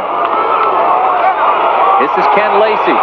Has a hole. First down, Panthers up across the 30 to the 31-yard line.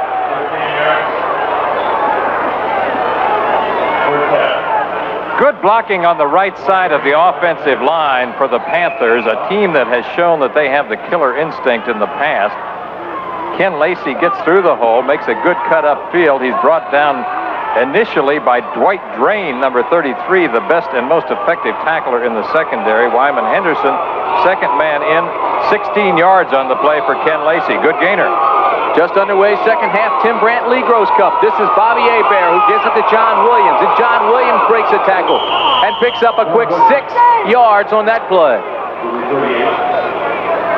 Of course, the key thus far, turnovers for LA. Turnovers, how important they can be. 3 for the Express, only 1 for Michigan. 2 of those 3 resulted in touchdowns, and in 31 seconds, as I mentioned earlier, the Panthers have dramatically turned this football game around. Second and a long 3 yards for Bobby Hebert. Inside is Lacey, first down, then some, cuts outside midfield. To the 40, to the 35-yard line goes Ken Lacey before Eddie Scott knocks him out of bounds over there on the far sideline. Great blocking on the left side, and it was an opportunistic call, Tim, because LA had a safety blitz coming from the other side. Dwight Drain, number 33, was blitzing. You did not see that. Lacey slips by Meat Cleaver Weaver, number 61, cuts to the left side. He's brought down finally by Ed Scott, the cornerback, along the left sidelines. The key to that play, the offensive blocking, it was a trap. There was an influence block that took the linebacker to the inside. Lacey cut outside and had a 29-yard pickup. From the 33, this is first down, and this is Miller, who rambles his way down to the 30-yard line. They'll mark it at the 29. So Ken Lacey now flaunting his playoff form. 29 yards on that last carry. He's 3 carries now on the afternoon for 51 yards, and he caught the touchdown pass for Hebert. Bobby Hebert had just 3 pass interceptions in the first 6 weeks. Michigan was 6-0. He had 19 interceptions in the next 8 games, and that's when everything started to fall apart. Now, in the last 3.5 games, Hebert has not thrown an interception, and Michigan has won 3 of its last 4 ball games. That's Georgia Chica, who is down. Big Georgia Chica, out of University of Southern California, 6'5", 260 pounds. There's our score. We'll be right back.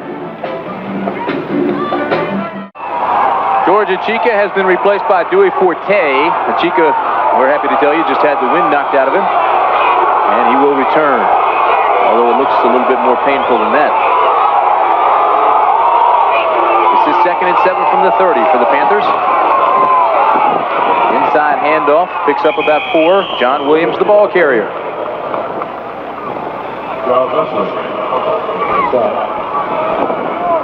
Good news, George Chica returns to the field. Of course, he's one of 2 bookend tackles out of USC that we've talked about. And it was his presence last year, Tim, if you remember, when they signed Chica, they went from a 3 to a 4-man front. And they've been a 4-3 team ever since. 11 minutes, 39 seconds remaining in the third quarter from the LA Coliseum. Third down, 3 yards for the first for the Michigan Panthers. The handoff is to Miller. Has a hole on the right side. He's out close to another first down. Eddie Weaver comes up and makes the tackle. However, there is a penalty marker down. And it's against the Panthers.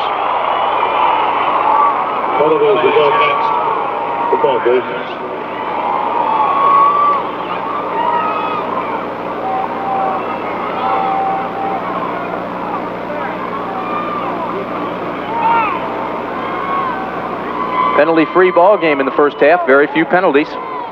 We saw only 3 flags dropped.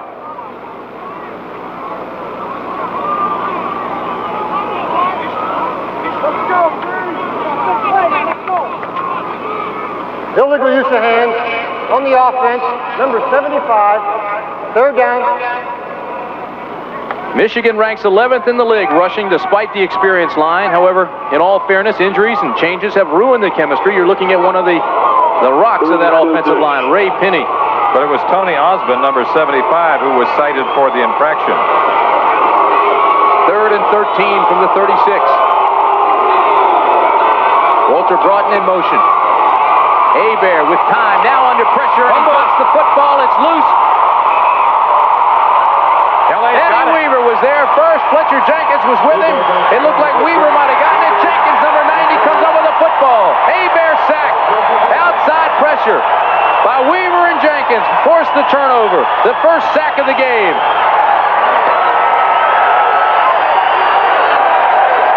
The first sack of the game here results in a turnover. Keep your eye on number 61, Eddie Meat Cleaver Weaver, penetrating from the inside. He gets the hit on Bobby Hebert, closes in on him. It's Fletcher Jenkins, number 90, who covers the football. Another look from Hebert's vantage point. See, he's being pressured right there from the middle by number 61. That forces the fumble, and it's Fletcher Jenkins, number 90, who does it. Eddie had to beat Jeff Wiskett, number 72, to get to Hebert. JoJo Townsell, top of the screen. Down low is Malcolm Moore. The pitch back is to Mel Gray. Gray has the corner. Tries to twist away from Pennywell and can't. It's still a gain of 6. So the Express are pumped up here in the second half, and so are their fans. The Express want to keep Michigan out of the nickel defense. They want to pick up yardage on first down. They have done that at will in the first quarter and now in the third. Only the turnovers hurt them prior to the half. 14-10 ball game. Michigan scored both times inside the 31 seconds. Again, it's Mel Gray. First down, Los Angeles. Fletcher Jenkins, the man who came up with the football on the last big turnover, right now is with Ted Dawson. Thank you, Tim. Fletcher Jenkins, congratulations. Fletcher, did you feel over here that the defense, because of all the offensive turnovers, had to turn this thing around? Yeah, I feel that our defense had to come out and try to establish something in this game because their offense is doing pretty well. We had to come out and stop them this quarter. Were you a little injured earlier? Yeah, I am a little injured, but I'm just going to pray to the God that He bless me to go ahead and continue the game. Okay, Fletcher Jenkins, Tim. Fletcher Jenkins, who was working against Ray Pinney, both out of Washington. This is Nelson, and he doesn't have much there.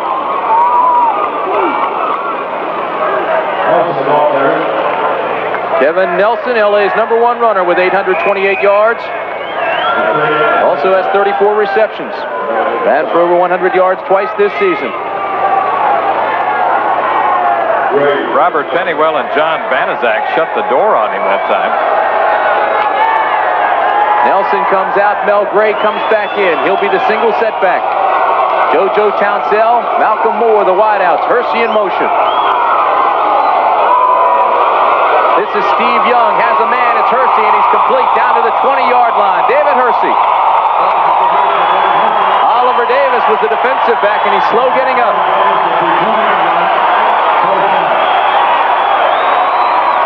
This is vintage Steve Young. He's best throwing the intermediate range passes. David Hersey, the H-back, starts in motion to his right, returns in motion back to his left, goes up the left seam from the slot position, and finds an opening between the coverage there.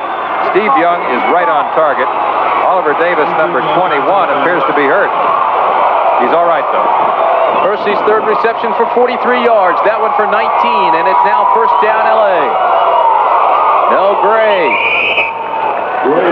Stopped by Corker and Pennywell. Mel Gray running that left side, and they like that left side because of Gary Zimmerman, number 56, and Wayne Jones, number 65. Zimmerman has emerged as one of the best young offensive linemen in the league, Tim, as a rookie.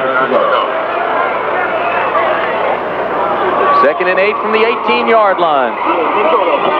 Look for a counter play to the right this time. That from our man on the spot, Ted Dawson. Malcolm Moore and Hersey to the bottom of the screen. Townsell to the top. Here's the counter to Mel Gray, right side, and he picks up a bundle. Ron Osborne had to come out of the secondary to make the tackle, but he's up 2 yards shy of another first down. It'll bring up 3rd and short. By a counter play, Tim, and this is for the new fans out there, that simply means you make a little move one way and then counter in the opposite direction. Now watch the little counter step that Mel Gray takes, first to his left and then comes back to his right. The tackle made in the secondary by number 23, Ron Osborne, who's been busy at his safety position today. The Los Angeles offense working against the 3rd best defense in the USFL. Look for a slant play off the left side this time, Tim. Hersey in motion. It's a power blast left side. Mel Gray, the ball carrier. He is up close to the first down. He may be a little bit shy.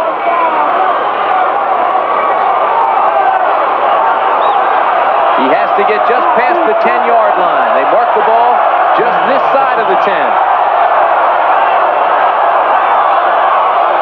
So Mel Gray's numbers on the day now, 14 carries for 52 yards. It also brings up 4th and 1. Steve Young wants to talk things over with John Hadle. John Hadle knows about the pressure of the playoff games. He's been there so many times as a player in the AFL. He won the titles for San Diego in 63, 64, and 65. We'll be back. That tells most of the story. However, the drama has built down below. It is 4th and 1. Los Angeles on the afternoon. 1 for 1 on 4th down conversion. One setback, Hersey in motion. Everybody in tight. This is Nelson, right side, close. There's no indication immediately. Robert Pennywell made the indication, or made the penetration, and the tackle. I think his initial surge got him there, Tim. There is no signal yet from the referee. They haven't moved the chains, although the LA team seems confident. They are sending in Tony Bodie into the ball game, and the Michigan defense stays on the field. And the chains will come on. We were told that it would be 34, which is a blast play off right tackle. And as you see Mel Gray, number 30, falling in behind that right side, I thought he had the yardage, and he does indeed. His initial surge got him there, even though he was knocked back. So, despite Tony Zendejas' perfect report card inside the 30-yard line, 6 of 6 on his field goal attempts from that range this year, they still have gone on 4th and 1 twice this afternoon. Good point. Malcolm Moore to the bottom of the screen. JoJo Townsell to the top. Those are your wide receivers. Tony Bodie the wing, the H-back in motion. This is Mel Gray. Great play by the linebacker, number 52, Kyle Borland, who kept his outside free, maintained his leverage, and made the open field tackle. That was an outstanding play. That was like a linebacker clinic right there, Tim. Tim, you're a former linebacker. Assess this move right here. Well, you see number 52 taking on the blocker with his hands, trying to keep him away from the legs. Still keeps the outside free. Keeps his tail tucked for his low center of gravity and makes the open field tackle. It is a clinic. Good assessment. 5:26 remaining in the third quarter. Los Angeles knocking on the door at the 10-yard line. They trail by 4. Play action. Young looks into the corner. Now is in trouble and he'll be sacked. It's Kyle Borland. So 2 times Michigan has to reach deep for the big play, and 2 times Kyle Borland, number 52, rises to the occasion. We've talked about the escape dimension of Steve Young, but this time there is no escape as the door closes on the blind side. Now, in the life of every quarterback, there is always a blind side. This time it's number 52, the linebacker, Kyle Borland, is coming on a blitz. He came by Mike Sherrod, the tight end, who had the obligation of blocking for Young. That's the first sack of Steve Young today, and it is for minus 10 yards. 3rd and 21. From the shotgun, it's the draw right side, and again, a big play from the linebacker. Carlton Rose made initial contact. Controversial call on 3rd and long yardage there, Tim. I personally don't like the call. I've always felt that when you have 3rd in an obvious passing situation, you should put the ball upfield at least as far as the required yardage, preferably 2 or 3 yards further, so if your receiver has to come back, he will still get the necessary yardage. It'll be a 34-yard attempt. Tony Zendejas is the kicker, and he is 8 for 9 from this range. He earlier made a 32-yarder. This time he gets a good snap.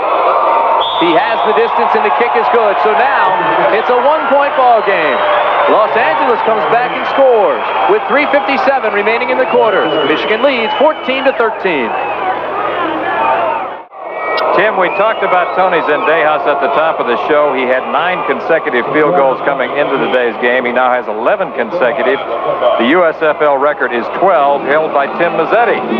However, in the NFL, Mark Mosley's record is just about double that. This is Bobby Futrell, and Futrell has a hole out to the 30. He fumbles the football, it's loose, but Michigan gets it back. Whenever I see Bobby Futrell, I always think of Johnny Walton. He played for Johnny Walton at Elizabeth City College. We've talked about Albert Bentley and how effective he has been, or rather Bobby Futrell, number 20, and how effective he has been on returns. That time he takes a little move to inside, goes back to the outside, loses the ball momentarily, and it's covered there by number 72, Jeff Wiska, the offensive guard. A 32-yard return with 3 minutes and 39 seconds remaining in the third quarter.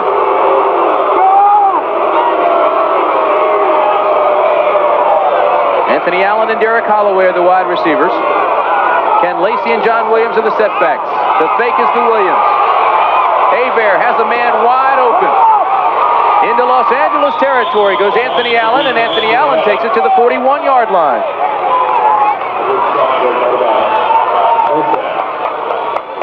We were isolated on Anthony Allen, number 87, out of the University of Washington, where he was one of the most prolific receivers in Husky history. Watch what he does. He coasts it first, lets it clear out, crosses. He's wide open there, and he's going to be forced out by number 54, Howard Carson, and also Edward Scott, the cornerback, number 23. That's one of those patterns that's effective after play action. The play action is what set it up. Allen has had 13 catches in the last 4 games. He caught 14 passes earlier in the year when he played for the LA Express. Oh my, power play, not much there. Howard Carson comes up to stop it in a hurry. Good gang tackling by the Express. Let's go downstairs now to our colleague Ted Dawson. Ted? Thank you, Tim. I thought that people at home might be interested in seeing the still pictures that the defensive coaches take from upstairs here at the Coliseum. These are the various defensive tendencies on various plays. They send them down here for the defensive team to look at to see what the offensive team to look at, see what the defensive guys are doing in the various sets. That's how complicated it is down here on the field. You know, that was outlawed in the National Football League. George Allen started it in this league because it is legal. And now all of the teams have adopted that, and it does give a pretty good picture to the defensive personnel. This ball is bounced to Ken Lacey, incomplete. That's a good reminder about it being outlawed in the National Football League. I had forgotten that, but I remember as a third-string quarterback with the Giants, that used to be one of my jobs. I was the relay man. I'd get those Polaroids and run them over to the coach. What would happen if you got in the ball game? You'd be winded. That's right. That didn't happen too often. There are a couple fellas named Charlie Connolly and Y.A. Tittle. Kept me on the bench for about 3 years.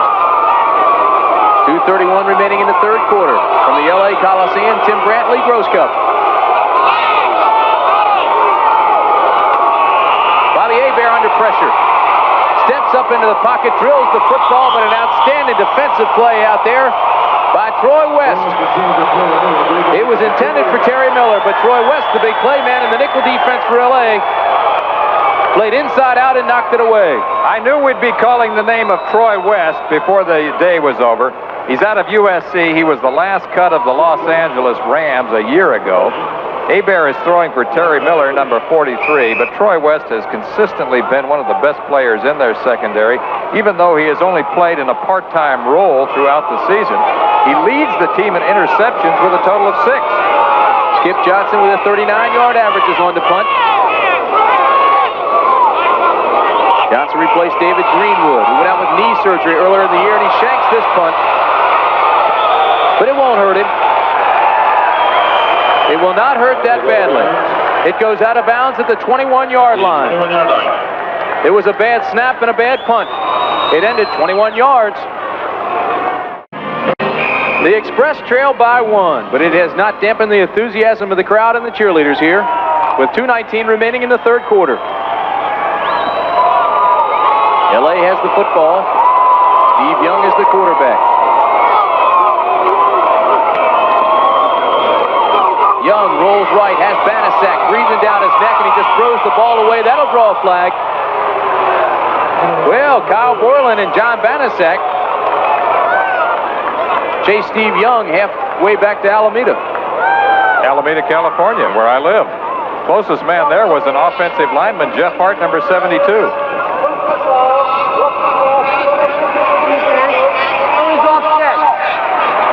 Well, Kyle Borland, number 52, is called for roughing the passer. Jeff Hart jumped a little bit too early, was downfield on the pass play.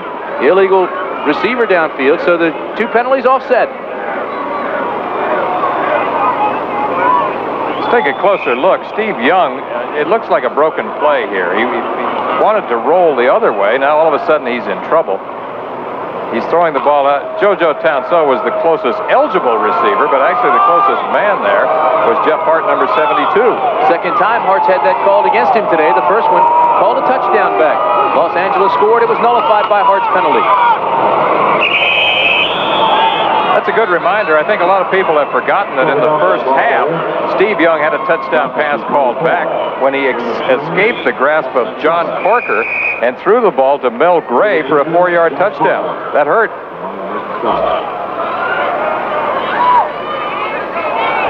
So Los Angeles trails in the game still 14-13.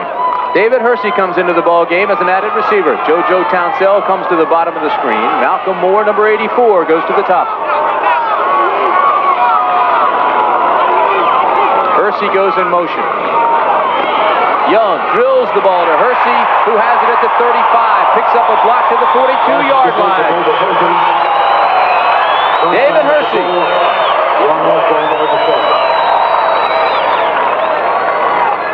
David Hersey, a talented rookie out of the University of Tulsa, Tim, is a guy we have liked in previous games that we've covered. He comes from his H-back position, runs a hook pattern here, escapes the grasp of Ray Bentley, number 50, turns back upfield, and is finally brought down in the secondary by safety man Ron Osborne, who has been very active today for them.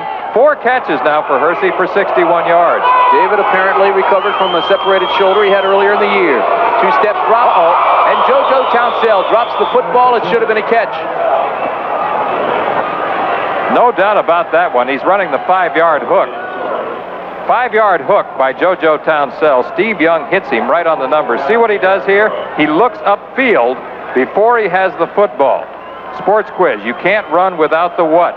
The football, the pigskin, whatever you want to call it, the spheroid. Excellent. You get A+ on that quiz. First time I've ever passed a test. Steve Young now 11 of 21 for 166 yards on the day. 48 seconds remaining in this quarter. The winner of this game goes on to the Western Conference Championship. This is Kevin Nelson, who tried to bounce outside but lost his footing.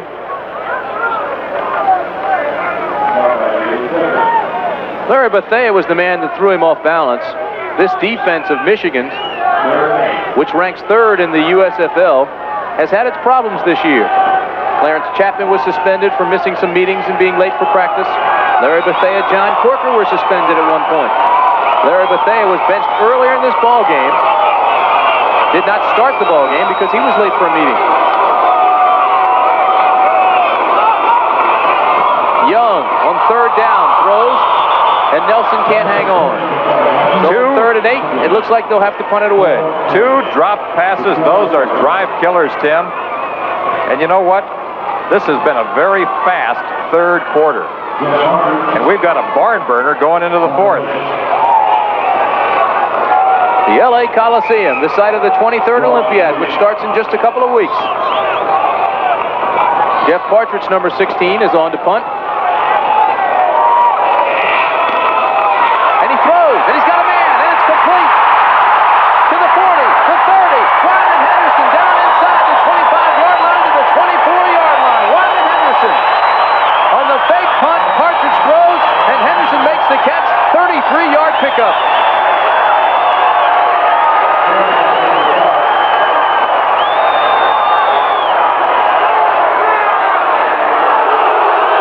But they'll bring it back. The penalty against Los Angeles will nullify the big play.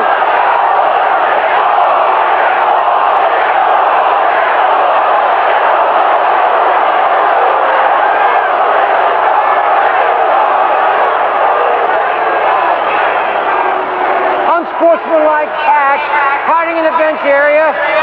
This game, 4th down. No loss.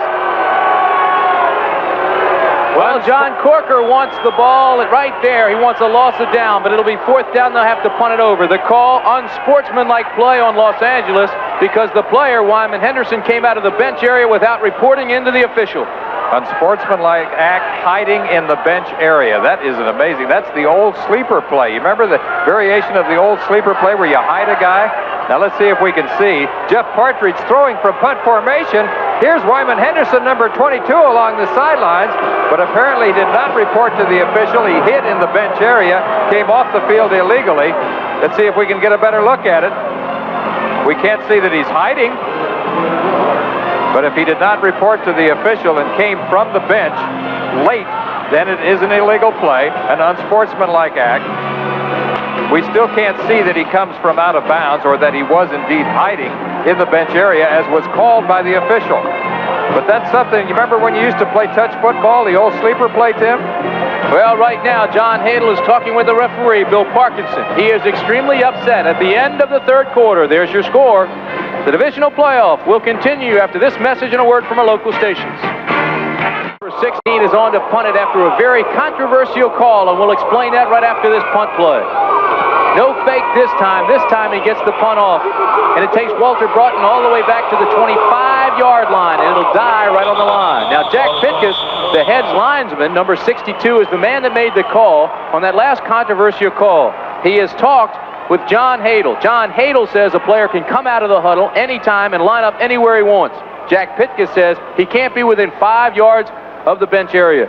Very quickly, let's go down to Ted Dawson, see if he has more on the situation. Thank you very much, Tim. I was just talking with John Hadel. He plans to file an official protest with the league commissioner over that. He said the official is dead wrong. Henderson came out of the huddle. There's no way they can call that play. That's John Hadel's view. All right, Ted. It is without a doubt the most controversial call of this ball game, and certainly one that we haven't seen made all season. LA tried to fake punt in the opening game, lost to Denver. That was unsuccessful after Denver diagnosed the play. Here's a flag drop here. If we get a chance, we'll try to show you the play again because it was a terribly controversial call.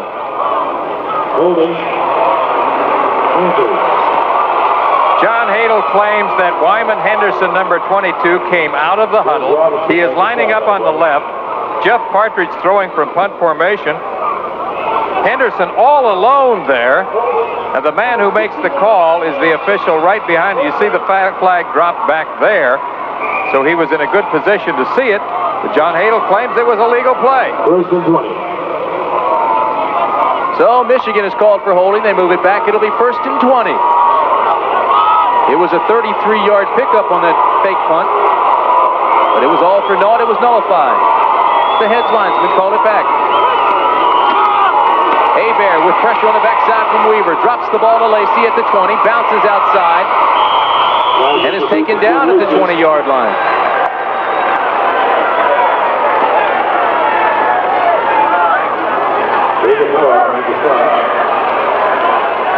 Tim, as you look at the third quarter numbers, you can see how this game has really gotten closer. Total yards very close there, 280 for Los Angeles, 223. LA still dominating in terms of their time of possession numbers, and that's a surprise because Michigan, along with Birmingham and Philadelphia, has been one of the top TOP teams, time of possession, in the league this year. The key still, I think, 3 turnovers for Los Angeles. A gain of 5 for Ken Lacey. It'll be third and 15. 13 minutes, 36 seconds remaining in this ball game. Michigan leads by a point. This ball intended for Derek Holloway. Darryl Patillo was the defender over there, and it was close to pass interference, but a good no call. Darryl Patillo is covered. Third and 15. This is what happens along the sideline. This is the communication they use in flashing the plays. Plays are called down, given to Whit Taylor, the backup quarterback there, who then flashes them to the quarterback on the field, Bobby Hebert. He then checks his wrist, calls the play. Third and 15 from the 20-yard line. Bobby Hebert now faces a violent pass rush. Walter Broughton is in motion. Here comes Weaver from the backside. Hebert goes down, but he completes the pass across the middle for a first down. Walter Broughton is the man who made the reception. Bobby Hebert slow getting up. He has been nagged by a knee injury and will probably have surgery at the end of the year. Eddie Meat Cleaver Weaver, number 61, the defensive end, is the man who applies the backside pressure on Hebert, along with number 75, George Achika.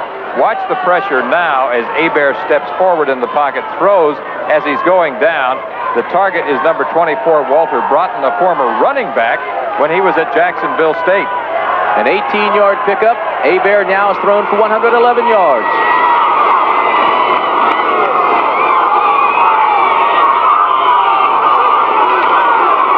Hebert on first down, throws. This time Holloway breaks the tackle, has another first down. To the 40. Howard Carson, the linebacker, knocks him out there. Derek Holloway, the little flyer out of the University of Arkansas, who was overshadowed in publicity by Gary Anderson when he was there, runs a 5-yard hook and then slips back to the outside, gets away from Wyman Henderson, number 22 right there, and then Howard Carson, number 54, comes along to make the tackle. That's the first catch of the day for Derek Holloway, who we talked about at the very top of our show. Pound for pound, he is one of the strongest men in professional football. Despite his diminutive stature, he bench presses 375 pounds, squats with 580. That 22-yard pickup moves it to the LA 40. And Miller picks up close to another first down. Michigan taking charge now. And holy Gross Cup, have we seen the ebb and flow of power in this ball game. First it was Los Angeles, now it's Michigan.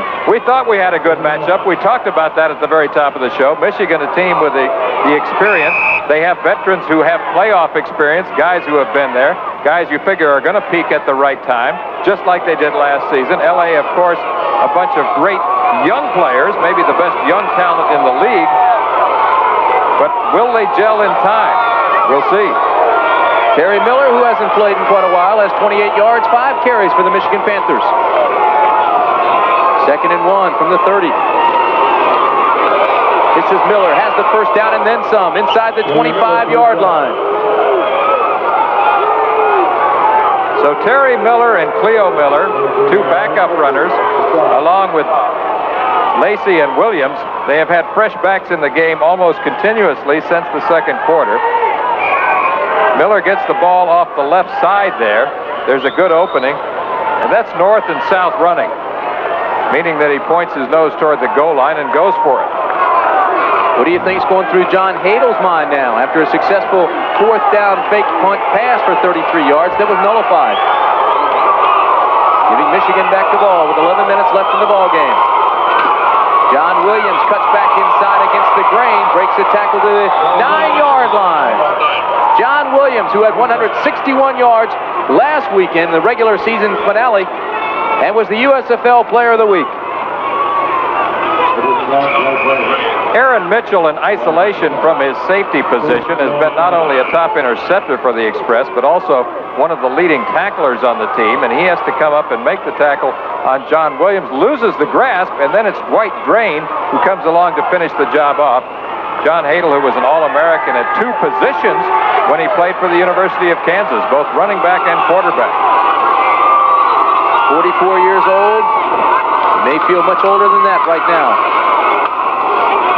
Williams to the 4. So this has been an impressive Michigan drive. This is what we associate with Michigan Panther football, Tim. We saw them early in the season when they were on their 6-game win streak come in and dominate the Denver Gold game we covered where they won 28-zip. And this is what they did best. Tackle-to-tackle running. Trap plays, power plays, dive plays. John Williams now has 90 yards.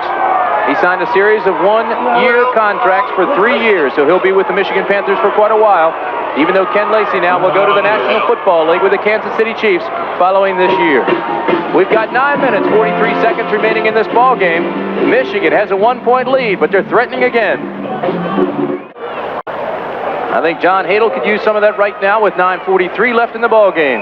I was thinking the same thing. It's been a frustrating day for John Hadel. He saw one of his gadget plays go awry. A touchdown pass by Steve Young was called back.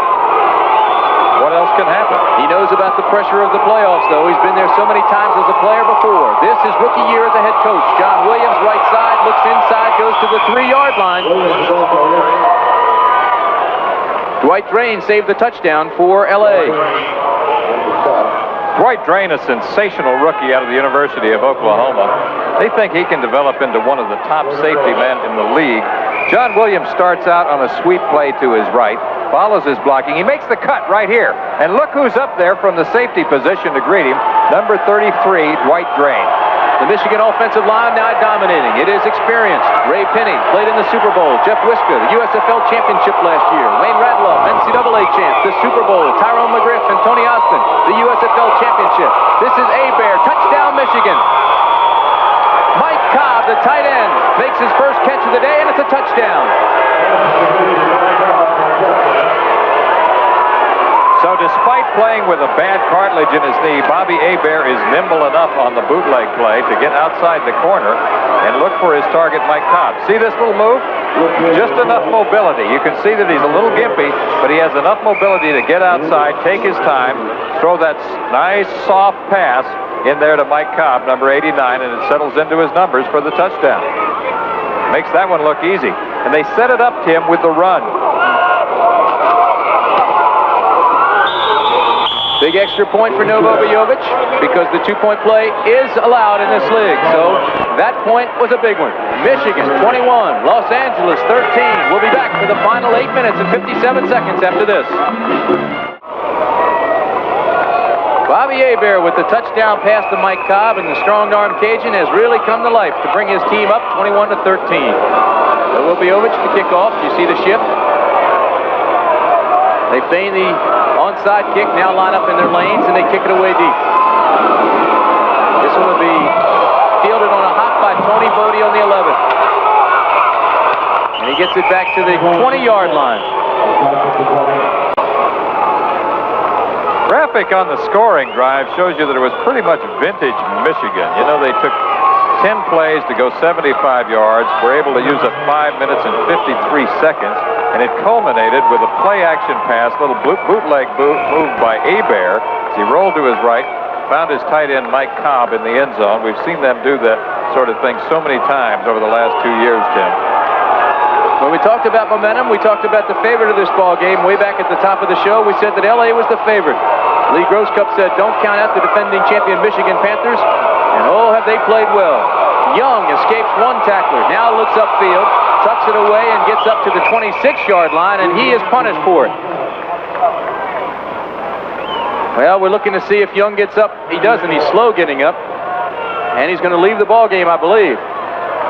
No, he's going to go back in. He really took a lick. Kyle Borland and Ray Bentley were the tacklers who came up and really nailed Steve Young. Steve Young looked a little dizzy, though, as he was getting up. One of the things he does so well, of course, is the scramble move.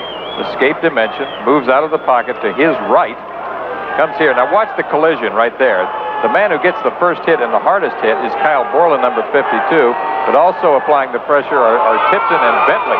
Boy, Bentley really may have given Young a headache. Spinning, turning, driving goes Mel Gray for the first down. This is where the Young Express must come of age. Right now, here's Ted Dawson. Thank you very much, Bobby Hebert, with a sensational drive, but I noticed you favoring your knee and holding it when you came off the field. How is it? Well, it's hurting me a little bit. Feels like it's starting to lock up on me, but if I can keep it loose, I think I'll be all right. Is there any question in your mind that you can continue to play? Yeah, I can play. I just got to, play with a little pain, but the game's not over. We just got to get the ball and score again if we get it. Bobby, congratulations to you. Bobby Hebert. Timmy? Bobby's had that nagging injury for quite a while now on the knee. He may have to have knee surgery at the end of the season. He hopes that's not very soon. Here's the wide receiver screen to JoJo Townsell, who breaks the tackle and gets up close to another LA first down. It's been a bittersweet season for Bobby Hebert with record-breaking performances, but he also has had 22 interceptions. JoJo Townsell in isolation here has been Steve Young's favorite receiver since Steve joined the team in April. You see that he's running back toward Young in motion, takes a hitch pattern there, picks up a block from his center, Mike Ruther. So it's kind of a little sideline or slip screen there, which is a way to create an open field situation for a versatile receiver like Townsell. 2nd and 1, Mel Gray has the first down. Mel Gray, first down. Question is, was that a clip by Ruther? It looked like it might have been a clip on the previous play. I thought so too. They were out of the neutral zone, away from the 5-yard distance. According to Ted Dawson, we've got quite a bit of wind coming up down there on the field now, and that could be a factor here in the fourth quarter. However, right now Steve Young has the wind at his back. Malcolm Moore comes to the bottom of the screen. JoJo Townsell to the top. 5:45 left in the ball game, and on first down, Young to throw. In trouble. Escapes it across the middle, and it's complete to Hersey. If he hadn't caught the pass, there would have been pass interference, I do believe. Watch Ray Bentley go piggyback on Hersey. David Hersey, who we've talked about from his H-back position, has executed this play well. Double motion, up the seam, hooks to the outside, and here is the aforementioned piggyback maneuver that Tim Brandt just told you about. Ray Bentley, the leading tackler on the team, who we spotlighted in our pregame show, has probably been the most consistent player over the 2-year span for the Panthers. A 6-yard pickup, it'll 2nd and 4.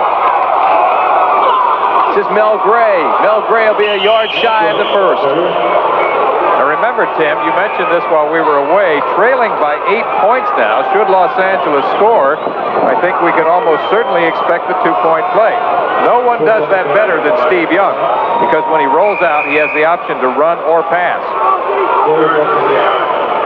21-13 is the score. Michigan leads with 4:35 left in this game. It is paramount now that LA maintains its composure. 3rd and 1. This is the pitch back to Gray, and he won't make it. Matter of fact, he loses a yard, and it'll bring up a very critical, crucial 4th down situation for John Hadel, Steve Young, and the LA Express. Replay of the 3rd and 1 situation. Hersey, the H-back, is in motion. Pitch to Mel Gray, number 30. Watch the work of Vito McKeever coming up from the secondary tip, number 36. He really shut that play down. Trailing 21-13. He's got a 4th down situation. Michigan 21, Los Angeles 13. We've got 4 minutes and 3 seconds remaining in the ball game.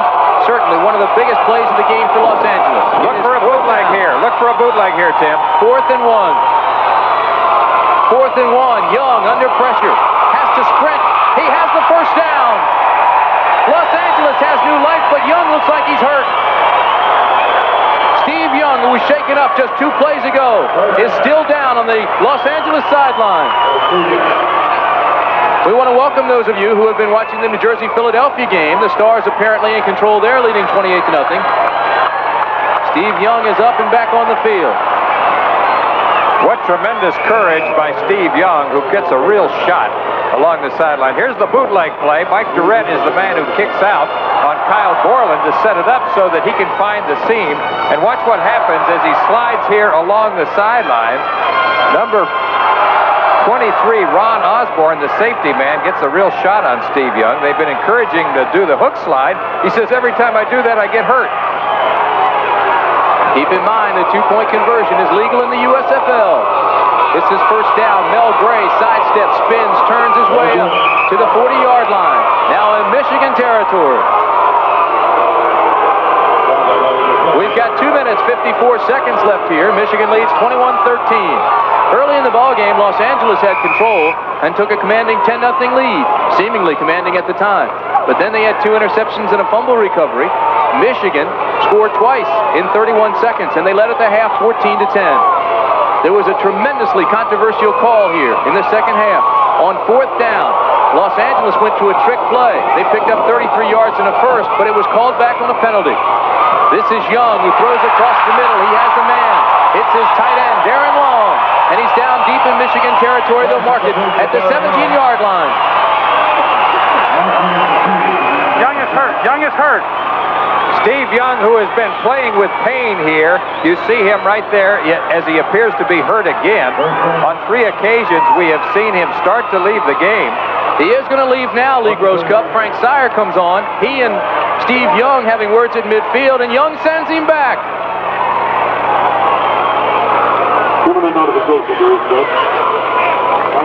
Steve Young was sacked as he released the ball that time, and he went to his tight end, Darren Long, out of Cal State Long Beach. Watch the pressure applied to Steve Young as he takes his drop. It's number 79, Larry Bethea, who is the leading sacker on the team for the Panthers. That's Long, number 89, who caught all those passes from Todd Dillon when he was at Cal State Long Beach. Young in his first professional playoff game is 14 of 27 for 205 yards. We've got 2 minutes now. And the Express putting the pressure on the Panthers. The winner of this game goes on to the Western Conference Championship. Los Angeles trails by 8, but the 2-point conversion is an option in this league. LA is 4 of 5 in the 2-point conversion this season, 3 for 3 with Steve Young. This is first down from the 17. Young under pressure, throws across the middle, and it's dropped, but there's a flag down, pass interference. It was intended for Malcolm Moore. Ron Osborne, number 23, and Oliver Davis, 21, with the defensive backs out there covering. Steve Young, what a gutsy performance here in the 4th quarter. He was popped earlier by Kyle Borland and Ray Bentley. He was shaken up, did not leave the game. He came back 2 plays later. Osborne tagged him again. Both times, Steve Young got the first.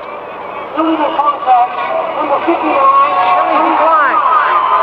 Personal foul, roughing the passer, number 57 will be accepted.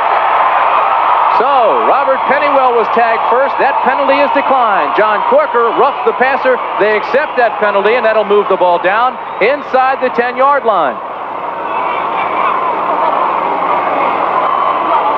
John Corker, the USFL Defensive Player of the Year last year, is the man who comes in and hits Steve Young with a late shot.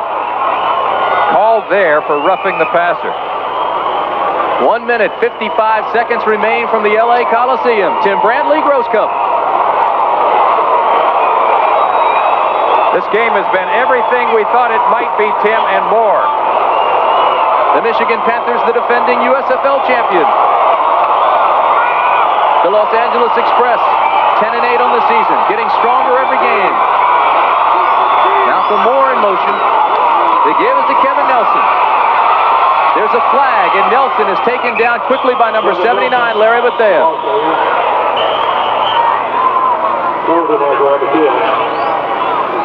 4 yards at the stop. So the Michigan Panthers, good pursuit. Running to the football, and the penalty is against Los Angeles. So the Express continue to hurt themselves. We should tell you that LA had a touchdown called back in the first half. Jeff Hart was called for being downfield illegally. Illegal motion on the offense, number 84, first down. This penalty is against Malcolm Moore. David Hersey, the H-back in motion. No, that's Malcolm Moore, number 84, in motion. He turns upfield just a little bit too early. 4 penalties, 40 yards against the LA Express. First down, 13 yards for the first, and the touchdown. This pass, is it cut? No good, he's out of bounds. JoJo Townsell made the catch, dragged his feet. But Marlon McKeever was the defender, and he couldn't get his feet in bounds. It would have been a touchdown. Vito McKeever, rather. The very end of this play will give you a closer look at the call. Remember, this is a 2-foot league. That means both feet must be in bounds. And it looks right there that he drags both feet and that they are indeed inside the marker there. It looks like a perfect play. Well, they just showed the replay on the big screen here at the LA Coliseum, and you can hear the reaction of the crowd. So controversial calls continue to go against Los Angeles. Hersey in motion. Young, draw play, Kevin Nelson. Nelson, the ball carrier. Nelson gets back to the 12-yard line. David Tipton is the man who trips him up.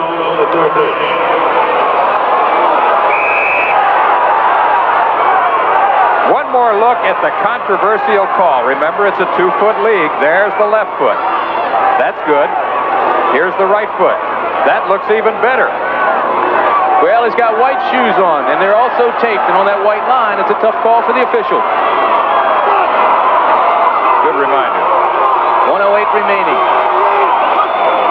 Third down. This is Young. He's under pressure. Escapes. Young to the 10, the 5, to the 1-yard line. Did he get in?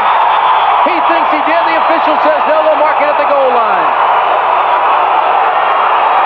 Oh my, Steve Young, gutsy play, takes it down to the 1.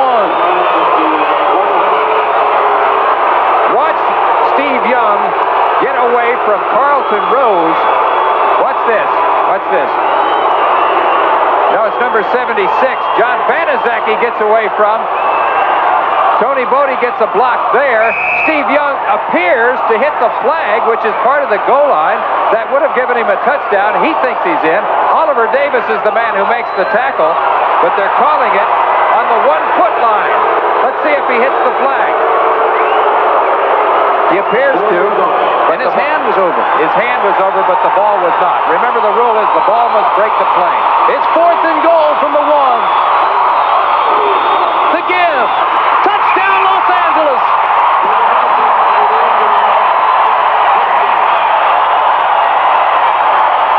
Kevin Nelson scores for LA.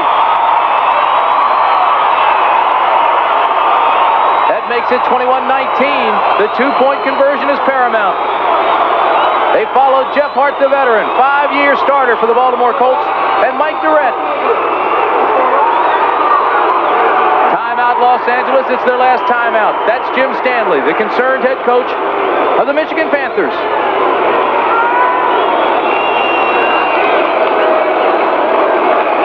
Another look at the touchdown as Kevin Nelson slashes off the right side and cuts underneath the closing linebacker.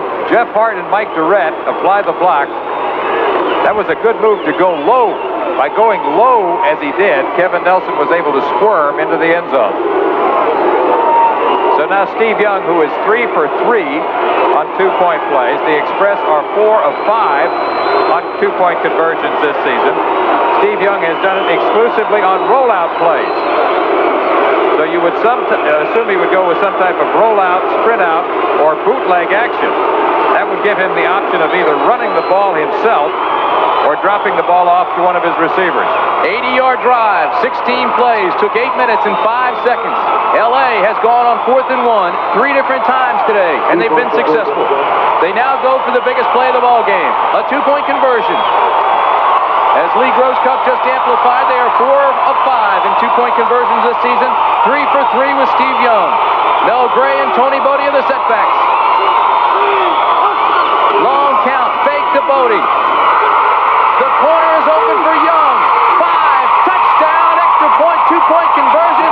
It's all Steve Young.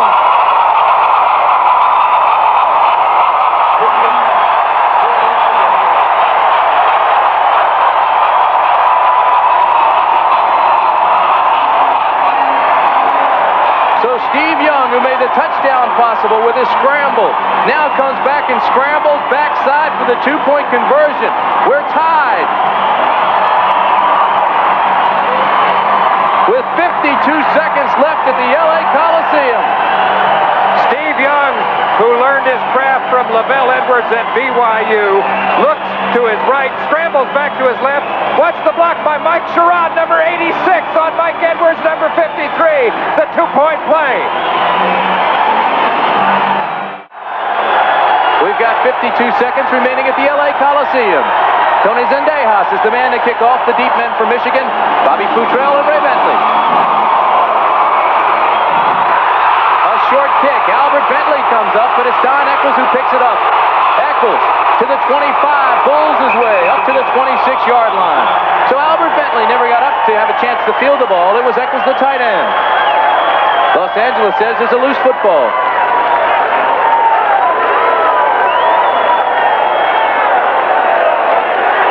We told you the drive lasted 8 minutes and 5 seconds. The 2-point conversion, perhaps the biggest play of Steve Young's career. The winner of this game advances to the Western Conference Championship and play the winner of tomorrow's Arizona-Houston game.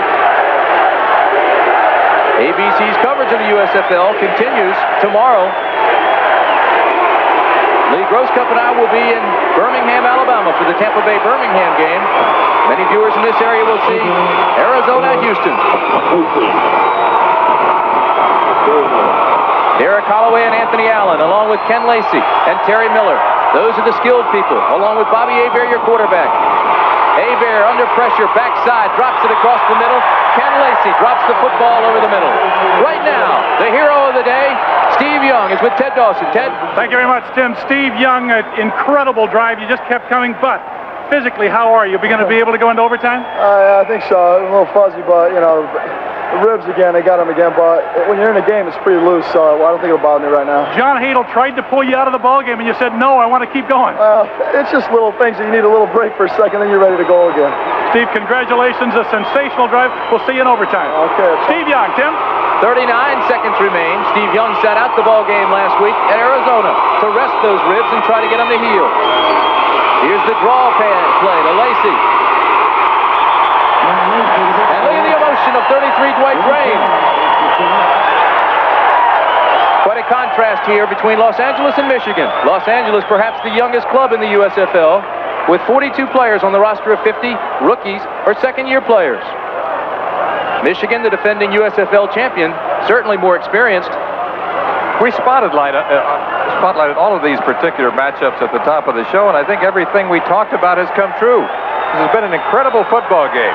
Both teams now in a standoff. After 4 quarters of quite a Donnybrook, they watch the clock tick down.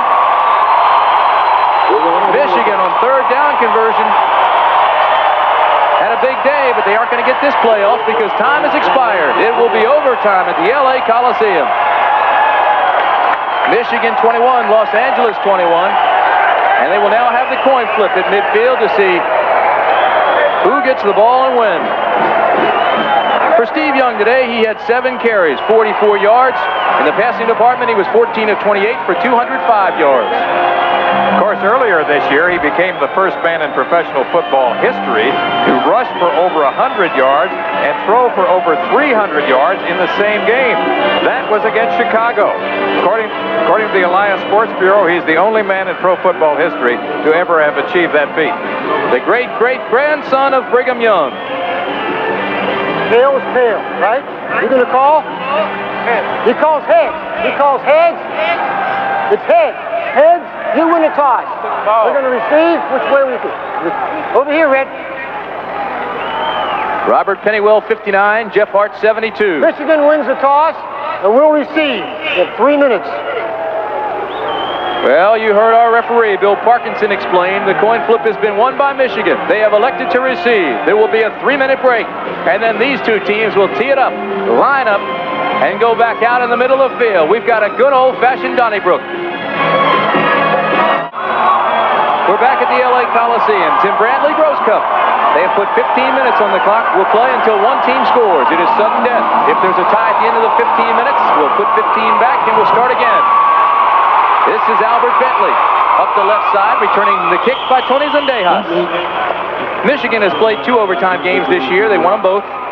Novo Bijovic kicked the winning field goal against Houston. They won that one 31-28. They also beat San Antonio 23-17. Los Angeles has been in overtime twice. They have won them both. 23-17 over Memphis, 27-24 over Houston. Tony Zendejas kicked the field goal to beat Houston. The winner of this game, I repeat, advances to the Western Conference Championship to play the winner of tomorrow's game between Arizona and Houston. Anthony Allen comes to the bottom of the screen. Derek Holloway to the top. Ken Lacey, John Williams are your setbacks. Just underway in overtime, 21-21. This is Hebert. 3-step drop pass Holloway up at the 46-yard line. And Lee Gross Cup, let me turn to you and ask if there is some adrenaline that stops flowing a little bit after that long 3-minute break. I don't think so. In fact, in hot weather like this, it could be a break for them to come back. It's just a little something to get you refreshed. And you know, we've talked about the courage of Steve Young. Let's not forget Bobby Hebert, the Cajun Cannon. He's been playing with pain today, too. He's had a bad cartilage in the knee, which will probably require surgery once the season is completed for Michigan. Hebert now 10 of 20, 135 yards, 2 touchdowns. This is Terry Miller, who goes around the right side, picks up 3. It'll be 2nd and 7. Stats on regulation play now, Tim. Let's take a look. And you see one of the interesting things, Michigan, normally a time of possession team, has been dominated by Los Angeles 35-31 to 24-29. LA might have won the game in regulation time had it not been for 3 turnovers. Total yards very close, 347 to 314. This game, as I've said, Tim, has been one of the best that we have covered this year, if not the best. Bobby Hebert had just 3 pass interceptions in the first 6 weeks of this season. His team was 6-0, but then he had 19 interceptions in the next 8 games, and they struggled.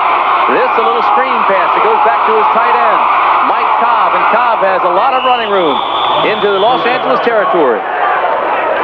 I also should make mention that Bobby Hebert has not thrown an interception in the last 4 ball games. Play that we saw Cobb work earlier, or rather Hebert work earlier, rollout screen where he throws back to the tight end. Set up well there. Good blocking for Mike Cobb. Creates an open field situation, loses 1 tackler, and now it's going to set it up for Novo Bijovic, if necessary. Novo's longest field goal this year is 56 yards. 12:28 remaining in the overtime period. Sudden death, first to score wins. This is Miller, who bowls his way down and drops the football, but the whistle is blown. Remember what we said at the top of the show. This is a team that has playoff experience. They've been there. The Panthers were here last year. They are the defending champions, and they have veterans with playoff experience. Bobby Hebert now 11 of 21 in the passing department for 165 yards. He picked up 16 yards on that last completion to Mike Cobb. Terry Miller, with 10 yards on that last carry, now has 49 yards on the day with 8 carries. Comparative stats there of the 2 quarterbacks.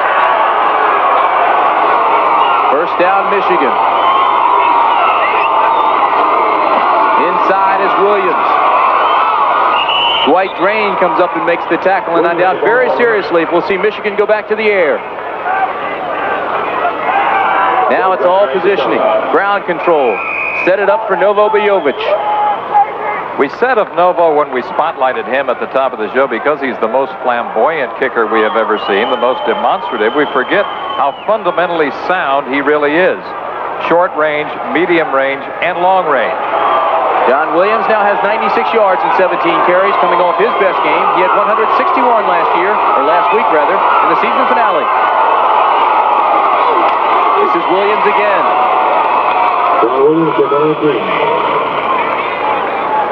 John Williams trying to run the long trap play off the left side, a play that's been effective for him throughout most of the season. John Williams to the 19-yard line. Novo Bijovic now inside the 30 this year is 9 of 11.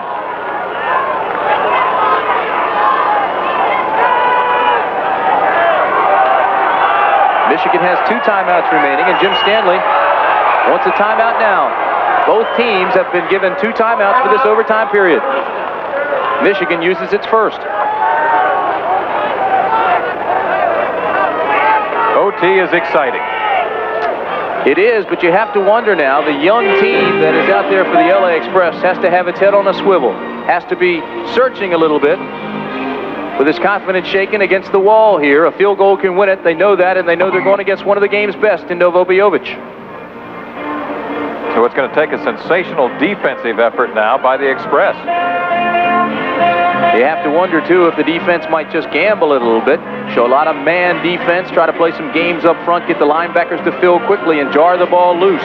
They can afford to do that because they can pretty much assume that Michigan is not going to pass. Let's take you back and show you how we got into overtime. Los Angeles had its back against the wall. Turnovers had hurt the Express badly. The touchdown was by Kevin Nelson, number 3, who went off the right side behind his blockers. He snuck underneath the coverage there, kind of squirmed into the end zone. That set up the 2-point play by Steve Young.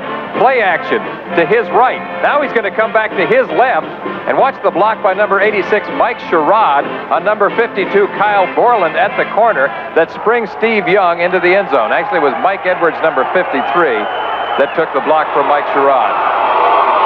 Third down, call it 5. Big play for Michigan. Play action, Hebert under trouble. And under that pressure, he bounces the ball out of bounds. The crowd wanted intentional grounding. There is no call. But it'll bring on Novo Bijovic on 4th down to try to win it. The crowd may have a point. I didn't see any eligible receivers in the area.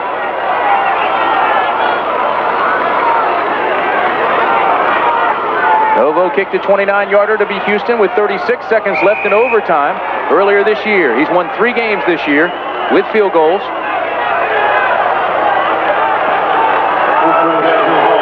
He sets this ball and tees it up at the 27-yard line. That'll make it a 37-yard attempt. Between the 30 and 39, he's 5 of 8 this year.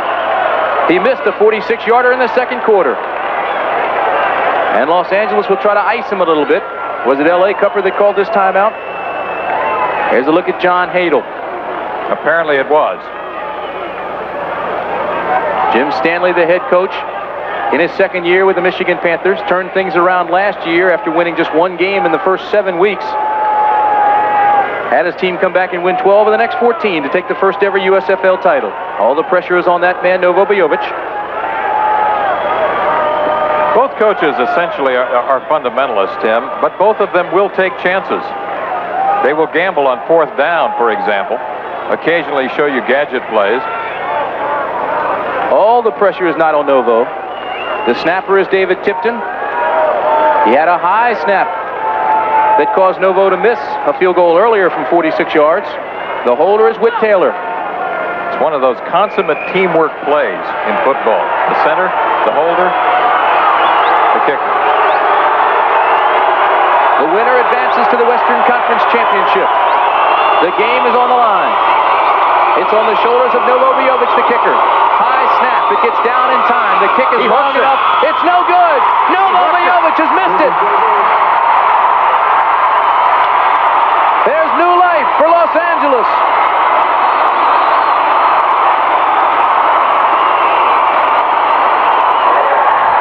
And there's new life for John Hadel. And again, David Tipton's snap looked a little bit high.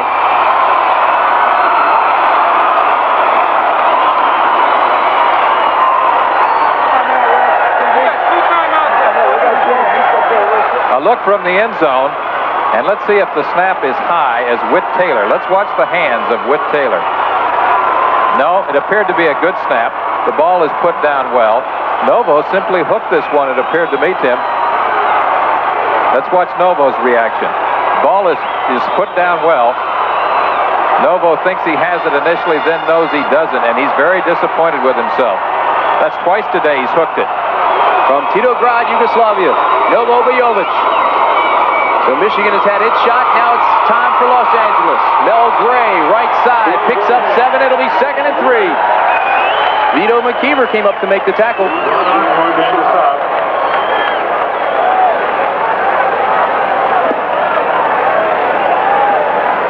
So everything we said in this division playoff at the top of the show has come true, Tim. All of the individual and collective matchups that we spotlighted have been in evidence today.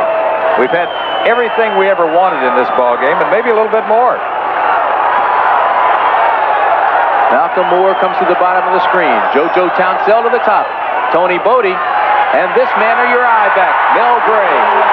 Mel Gray has the first down for Los Angeles. Kevin Nelson and Mel Gray have taken turns running from the fullback or ace-back position today and have been particularly effective on that play, the power pitch, and also on the blast play. We have not seen Kevin Mack. We talked about the trio of runners at the very top of the show. Kevin Mack has not been in evidence today, but Mel Gray certainly has. 23 carries now for 84 yards. You saw John Hadel give the play to David Hersey. This is Mel Gray, who jitterbugs and sidesteps his way to the 42-yard line. John Hadel knows about the pressure of playoff games. As a quarterback of the Chargers, Hadel led San Diego to the Western Division title in 1963, 64, 65. He won the AFL title in 1963. He had a couple fair runners that year, though, in Lincoln and Lowe. A very dejected Novo Bojovic.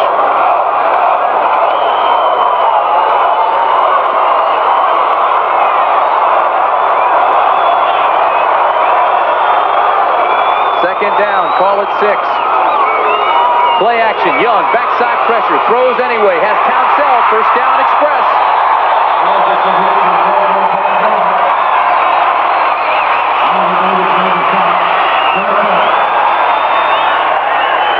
Safety blitz was on by Tom Moriarty. Play action pass by Steve Young. Looks first to his right and then comes back to his left to number 26, JoJo Townsell, who's covered there by cornerback Oliver Davis, number 21. Good call and good execution by Steve Young. Sid Gilman, the father of the modern passing game, who was an offensive consultant here in Los Angeles, calls Steve Young one of the greatest he has ever seen. Here comes the blitz by the Panthers. The give is to Mel Gray, and he picks up 1, maybe 2. But Mike Edwards, the linebacker, was coming. You mentioned Sid Gilman, you mentioned John Hadel. Maybe we should also mention Don Klosterman, the general manager. It's a reunion for them. All of them were together back in the early 60s with first the Los Angeles Chargers, then the San Diego Chargers. Steve Young guided Brigham Young to an 11-1 record last year, number 7 national ranking. He caught the winning touchdown against Missouri in the Holiday Bowl. 14-yard trick pass. First ever reception for Steve Young. This is Tony Bodie in motion. Again, there's pressure. This time he drops it off to Kevin Nelson, and Nelson gets back to the line of scrimmage. Ray Bentley was the linebacker who read the play, kept his leverage, used the sidelines, played it inside out, and made the tackle. Ray Bentley, who has 93 solo tackles on the year with 43 assists, breaks through the wall right here and makes the tackle on number 3, Kevin Nelson, who was trying to take that little slip screen and get into an open field situation. It brings up 3rd and long. The Express are 3 of 9 today on 3rd down conversions. Freddie Scott and Malcolm Moore, twin receivers, top of the screen. On 3rd down conversion, they hit 40% of them. This one is no good. It was intended for Malcolm Moore. The fans wanted pass interference on Bob Futrell, and so did Moore.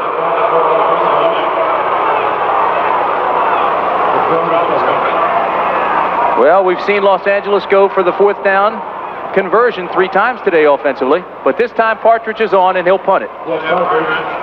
Steve Young has been effective today with middle routes, particularly the crisscrosses. This time he's trying to go to number 84, Malcolm Moore. Bobby Futrell is not cited for interference there, Tim, but it's an awfully questionable call.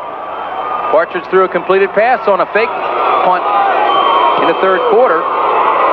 It was called back because of a penalty. This time he punts it away. It's the sideline Kaufman corner that'll go out of bounds on the 14-yard line. Well, now they mark it on the 12-yard line. Nonetheless, Michigan is backed against the wall. We are in overtime, and we've got 5 minutes and 35 seconds remaining in the LA Coliseum. We want to welcome those of you who have been watching the New Jersey-Philadelphia game. Philadelphia advances to the Eastern Conference Championship game, and will play the winner of the Tampa Bay-Birmingham game, which will be played tomorrow at Legion Field.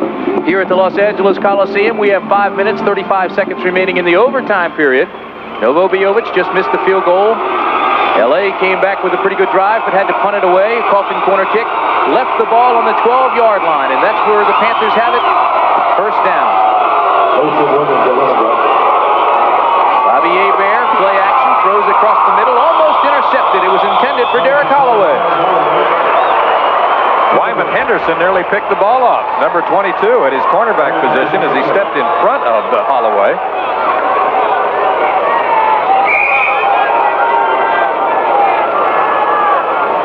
Philadelphia has advanced with a 28-7 win over New Jersey. That eliminates the Generals for the year. And Philadelphia, last year's runner-up, the team which lost to the Michigan Panthers in Denver, advances to the Eastern Conference Championship.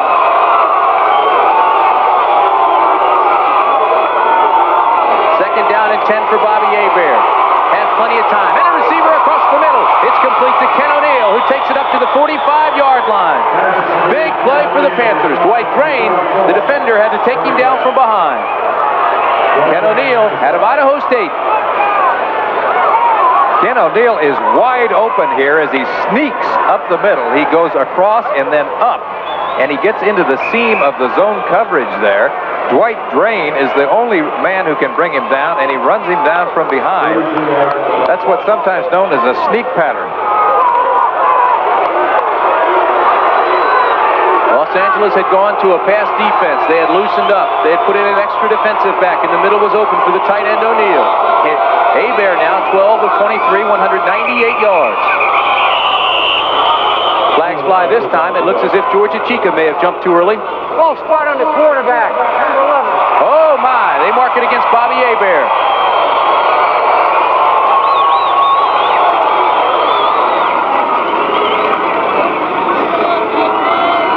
It's an interesting call. False start on the quarterback, Bobby Hebert.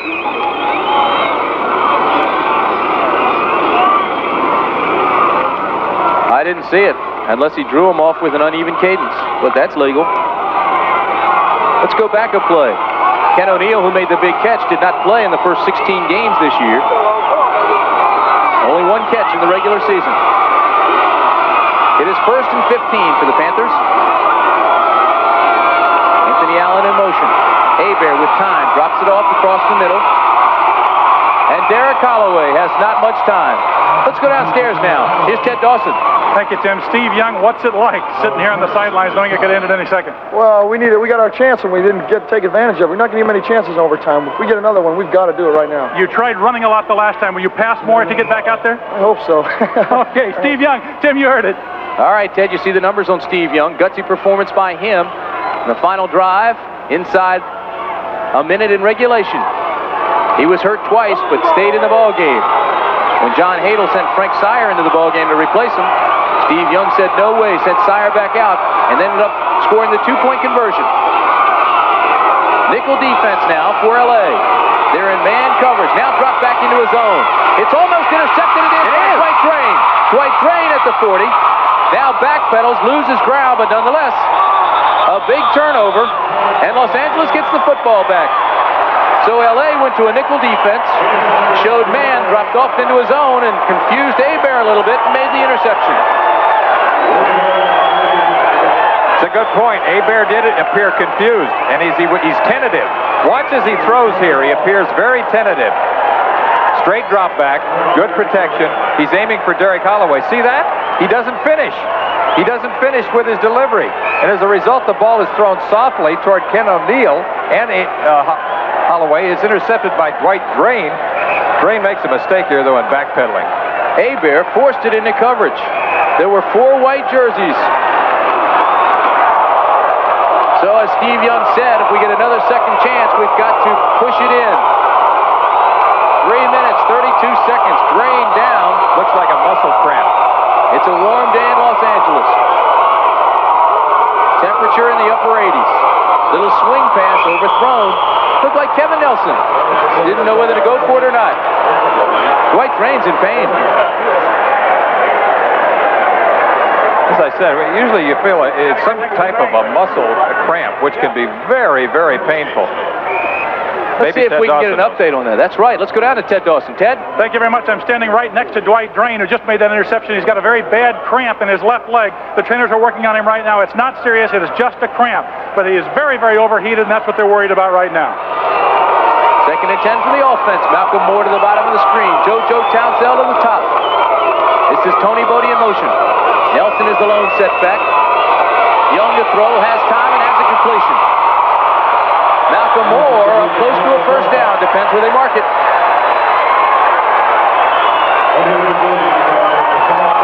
They're marking it. It will be a first down the way they're marking it, Tim.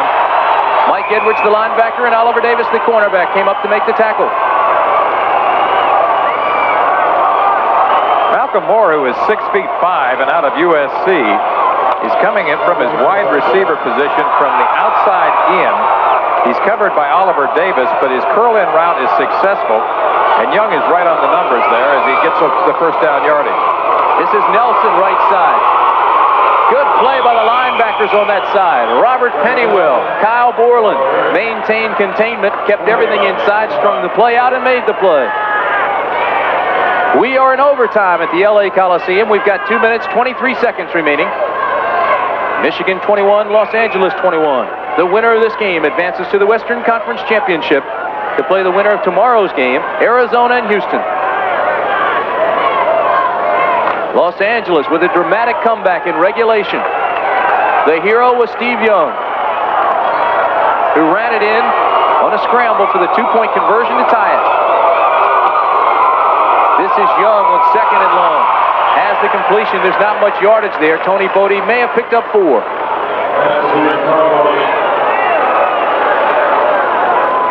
Tony Bodie, the H-back, who has also played running back, starts to his right, motion back to his left. Now he's going to come on a slide-out pattern. Steve Young sprints to his left and then throws to Bodie before he's brought down along the sidelines.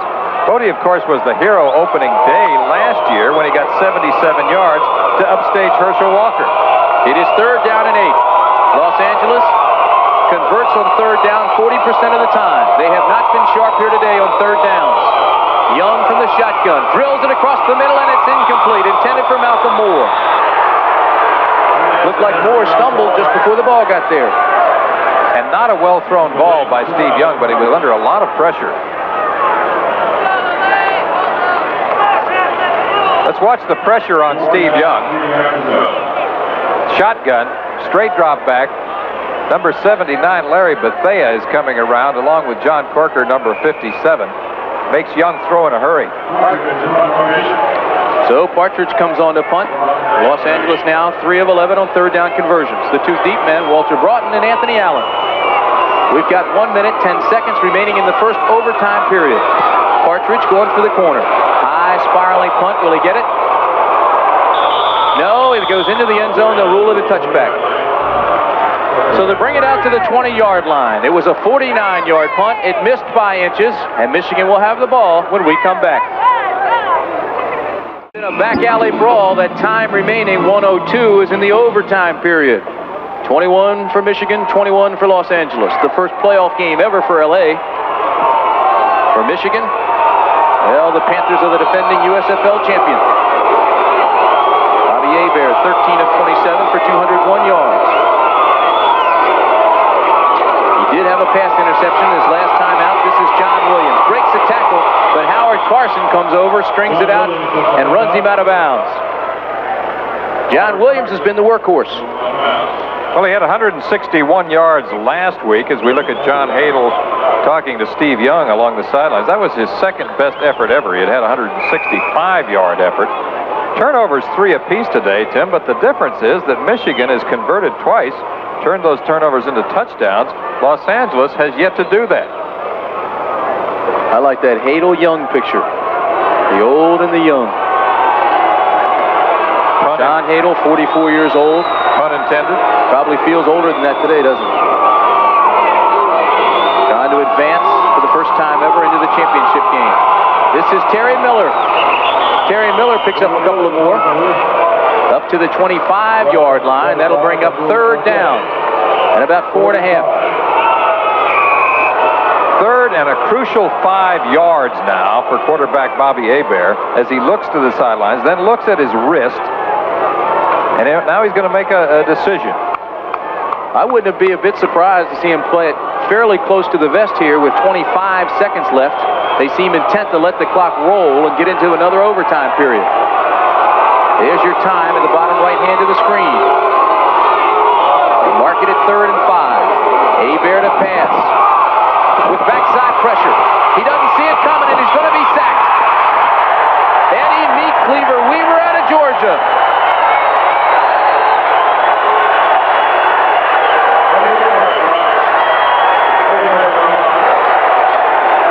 Third sack of the day for Eddie Weaver.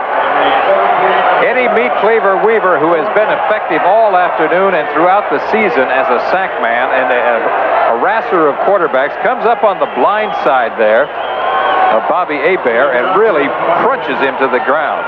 Hebert hurt. He's been nagged by a knee injury. They say he may need knee surgery when the season is concluded. He's obviously in pain here. He told Ted Dawson earlier in this ball game that his knee was locking up on him, and it kept getting worse. You know, when you look at that replay, he was awfully lucky to hold on to the football. He had it away from his body. When the knee locks, that means cartilage. Weaver could have stripped him.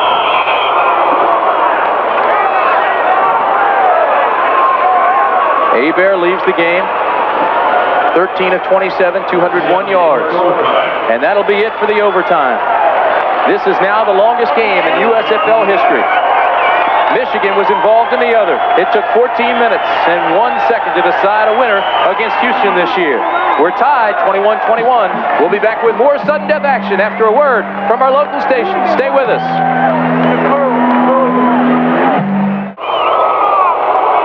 We're back at the LA Coliseum. Our score 21-21. Overtime period. This second overtime now, they don't have a flip of the coin. They just pick up where they left off at the end of the first OT. It is the longest game in USFL history right now. Skip Johnson gets off a boomer. It's taken by Dwayne Gunn, rather. And Dwayne returns it to the 45-yard line. This game could have been over long ago had Novo converted.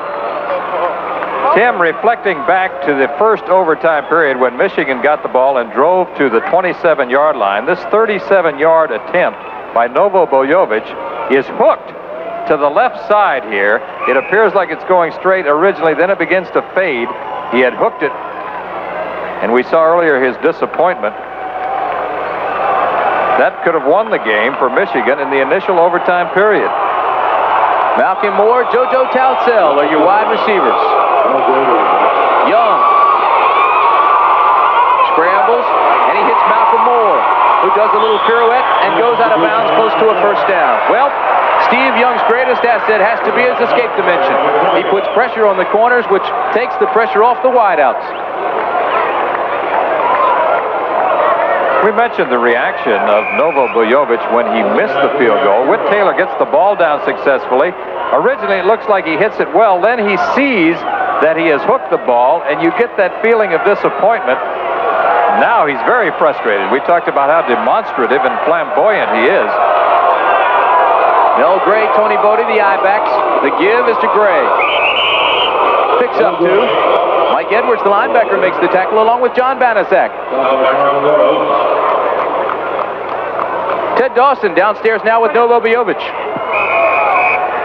Novo, we've just shown a couple of times of that hook you just missed, but you said to me that the wind in here plays some funny tricks on you. Exactly, Ted. You know, this one is very funny. Last time I had a hard time, the wind, I was judging the wind, and the wind it's opposite way by the goalpost where I'm kicking from. So really, it's tough, and next time I'm just going to have to go straight down the middle and whatever wind take it. You want another chance. You're not worried about it then, huh? Yeah, I hope I get another chance because it's going to be all over. I hope I get another chance.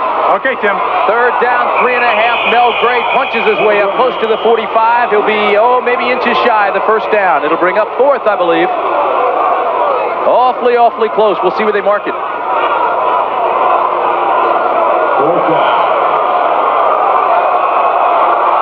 Tony Zendejas is the field goal kicker for Los Angeles. They're going to go for it. Goal was 46 yards against Michigan. They're going for it, Tim. In college, he had a 56 and a 53-yarder in the first playoff round to beat Idaho State last fall. Michigan, fourth down, or Los Angeles rather, fourth down in inches. Today they're 4 for 4 on fourth down conversion. The give inside, first down, LA. Again, they follow the blocking of Jeff Hart and Mike Durrett.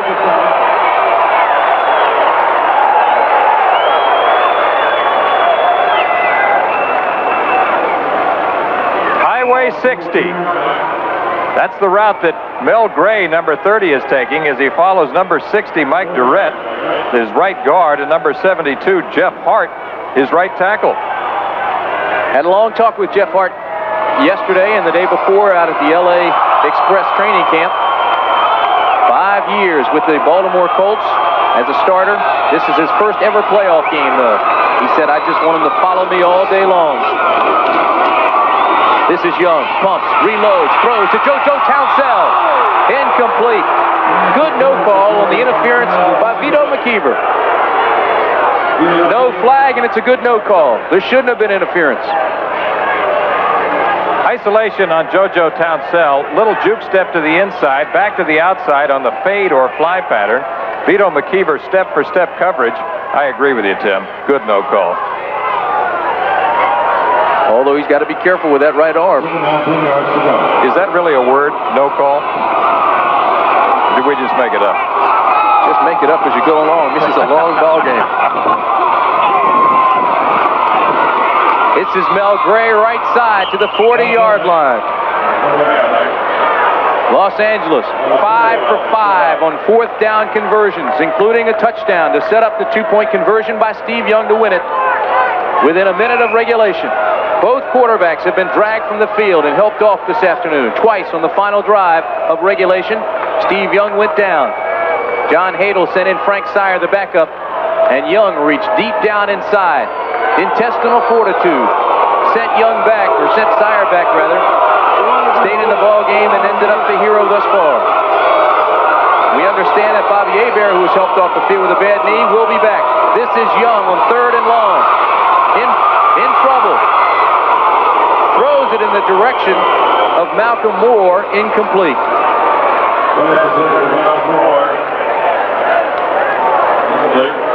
And Young is shaken up again. Ground level look here at Steve Young.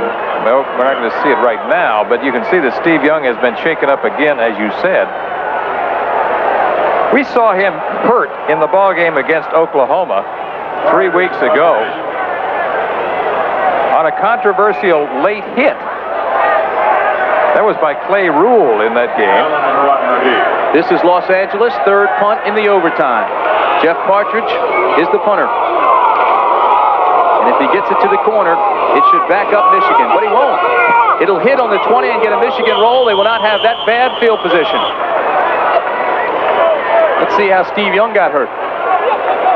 Steve Young throwing on a third and obvious pass situation, takes a 7-step drop, tries to apply some of that escape dimension, and then he's hit by number 93 by the Michigan Panthers. That's Jay Hayes, the defensive end. It looks like he may have fallen on his wrist or his thumb. Well, he's obviously hurt. He's obviously in pain. They are working on that right thumb. A 17-yard punt by Jeff Partridge. That's the second time we've seen him go for the coffin corner, shank it just a bit, and come up shy. Reflecting on Steve Young's thumb, I was thinking about it, Tim. It might affect the way he takes the snap from center. It's his right thumb, so it's not on his passing hand, but it could affect the center snap. Whit Taylor. Back is Whit Taylor. We saw Bobby Hebert leave the ball game. His knee was injured. He ends up 13 of 27 for 201 yards. Whit Taylor gives it John Williams, and Williams has a hole. Breaks 2 tackles, gets to the outside. Close to a first down for Michigan. Well, let's try to get an update on Steve Young now. Here's Ted Dawson. Ted? Thank you, Tim. I think you can see they're putting ice on his right hand. As you mentioned before, Steve is left-handed, of course. It is not the thumb. It's the meaty part of the hand. However, Steve says he will be able to play if the Express gets the ball back. Gutsy performance by Steve Young today. Bobby Hebert has paid his dues, put in a very, very tough afternoon. He's had cartilage problem, will need knee surgery at the end of this year. Whit Taylor, very confident, came in and replaced Bobby Hebert against San Antonio and pulled that game out of the fire for Michigan. Then started against Oakland. They lost that one. He was removed as the starter. Bobby Hebert came back. The give that time was to Cleo Miller. Cleo Miller, 9 years in the NFL for the Browns and the Chiefs. Has only 2 touchdowns, Cupper, in this league, both of them in playoff games. However, we've seen him at times be effective as a lead blocker, as well as a tough short yardage runner. Russ Jensen is warming up. I'd like to know who he's warming up with, because I bet on the other side of those passes is Frank Sire, who would be the replacement if Young can't come back. John Williams. On 3rd and inches, and he has the first. There's Frank Sire. Most prolific passer in Big 8 history during his time at Kansas. Grew up here in Southern California. Frank Sire, 2-2 as a starter, beat Oakland and San Antonio. Lost to Jacksonville and Arizona. 10 minutes, 2 seconds remaining in the second overtime period. That carry puts Williams at 111 yards for the afternoon and 21 carries. He had 161 yards and 15 carries last week. USFL Player of the Week. First down, Whit Taylor with time. Throws across the middle. Intended for Miller. It's intercepted by Aaron Mitchell. Mitchell brings it back to the 40, to the 38-yard line. Aaron Mitchell.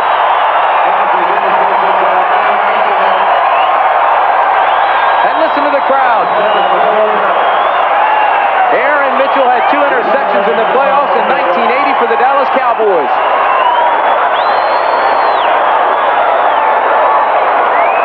Whit Taylor, who has replaced Bobby Hebert in the game after play-action fake, looks left, looks right, now looks down the middle, and he's throwing for Terry Miller, number 43. The ball is tipped by number 54, Howard Carson, then intercepted by Aaron Mitchell, number 34, who runs the ball back into opportune field position for Los Angeles. 2 National Football League veterans, Howard Carson, Aaron Mitchell, the tip and the interception. We've got 9 minutes, 12 seconds in overtime, the second overtime.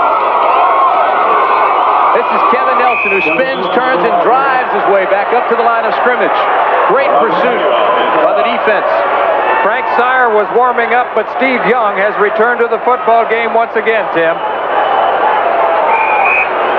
We are already in the longest game in USFL history. This makes me think back to 1962 when Houston played Kansas City. Malcolm Moore comes to the bottom of the screen. JoJo Townsell to the top. The motion man is Tony Bodie. Young on 2nd and long, across the middle, incomplete. It was intended to the tight end, Mike Sherrod. But now, all of a sudden, Los Angeles is close to the range of Tony Zendejas, the field goal kicker.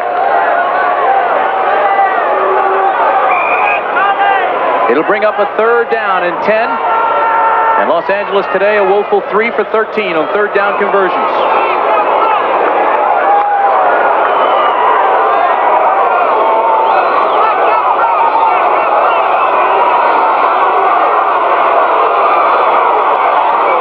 Shotgun formation, 3rd and long, flags fly. Chargers on the field. Here's your call. False start on the right guard. Third down. Critical mistake. A mental error by the LA Express moves them back. And every yard now is critical. It's paramount that they gain yardage, not lose it. False start on the right side means number 60, Mike Durrett. See that right there? He cheated with his left foot. He tried to get back. He's called for the infraction. That could prove catastrophic. Freddie Scott, Malcolm Moore come to the bottom of the screen. Twin receivers, shotgun formation. Percy and Townsell, the top of the screen. Pressure on Young. Throws complete to Freddie Scott, the longtime veteran of the National Football League. And another controversial call.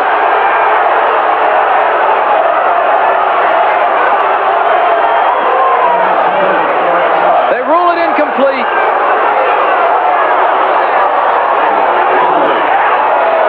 Incomplete pass.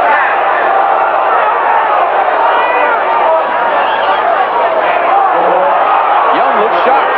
So Los Angeles, again, on the wrong end of a controversial call.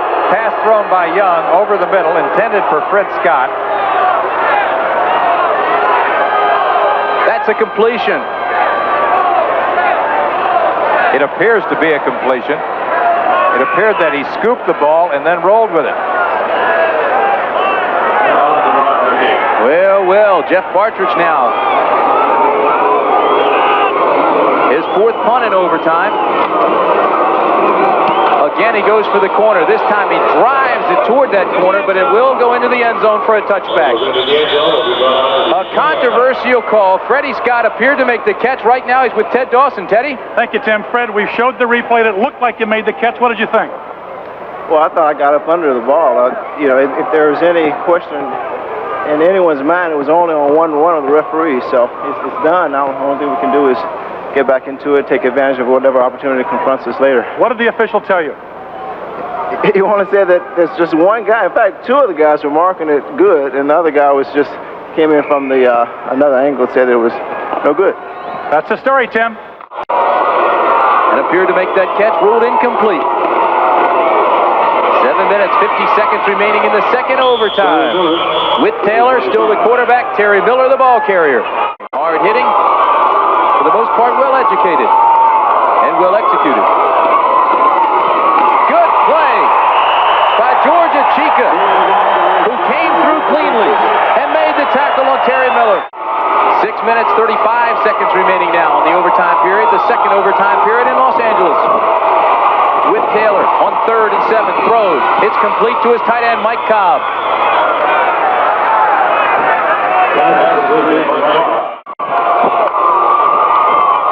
From the 34-yard line, Michigan has first down.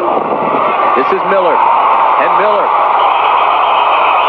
fights his way, but Eddie Weaver out-muscles him. In the secondary. Actually, it's more like a dime look now with 6 defensive backs. Whit Taylor, under pressure, throws across the middle. There is a flag. Troy West made the tackle on Anthony Allen. Okay, Tim, that's Jeff Hart. Whit Taylor on 2nd and 22, throws long to Holloway, and it's intercepted and dropped. Holloway wants pass interference. Lee Williams comes in. Dime defensive back, 6 of them. Dime defense. The pass across the middle is caught. Tremendous catch by Anthony Allen. Anthony Allen to the bottom of the screen. The top is Derek Holloway. Whit Taylor is now the quarterback. He's replaced Bobby Hebert. Halfback option pass. Ken Lacey throws it up, and it is caught by Derek Holloway. Or is that Derek Holloway? Yes, it is. This is 3rd down and 8. Miller, right side. Picks up 3, maybe 4. 39 seconds remaining in the second overtime period. It's long enough. It's no good!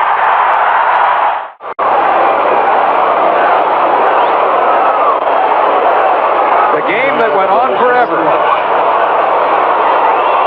Oh, but it's fun. I'm having a good time. How about you, buddy? I love it. And that'll be it. So, Steve Young, number 8.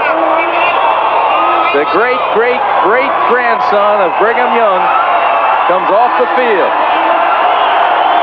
We are now told this is the longest game in pro football history. The score, the defending USFL champion Michigan Panthers 21, the Los Angeles Express 21. We'll be back.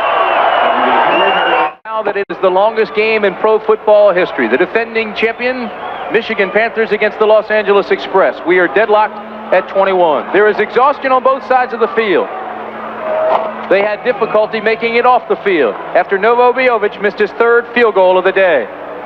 We have a 3-minute intermission, and we'll pick up right where we left off at the end of the second overtime. Right now, Ted Dawson is with JoJo Townsell. Thank you very much, Tim. JoJo Townsell, how long can you keep going? What's it like?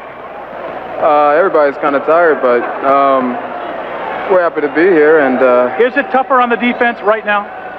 I don't think so. It's tough for both respective teams, offensive and defensive. There's just so much intensity out there, and everybody's legs is dying out that the play isn't maybe as good as it was earlier, but everybody's still out there trying their best, but it's hard to keep going. Will the Express on this drive come out and throw the ball? Well, we've been trying. We haven't been that successful in the overtime period, but we're still trying to do whatever we can to win this game. Okay, JoJo. Tim? It was Michigan that won the toss for the first overtime period, and they elected to receive. They continued play at the end of the second overtime period. Now, Michigan kicks off to Los Angeles to start the third overtime period. There's Tony Bodie to the 20, to the 25-yard line. And there's good coverage by the Michigan special teams. Time elapsed 4 hours, the longest game in pro football history. Tim Brandt and Lee Grosscup from the LA Coliseum. Rule in this league, a dress code, where your socks have to be pulled high. And it looks from here, and we are way up, that Steve Young has taken his blue socks off. This is Steve Young, drops, throws, has a man. It's JoJo Townsell to the 43-yard line. First down, Los Angeles. Vito McKeever, the defensive back. That's a big play for the Express. They now have good field position, Tim. First down from the 44. Young with time, backside pressure now, gets out of it, throws, it's complete. This is Mel Gray. Mel Gray to the 46-yard line.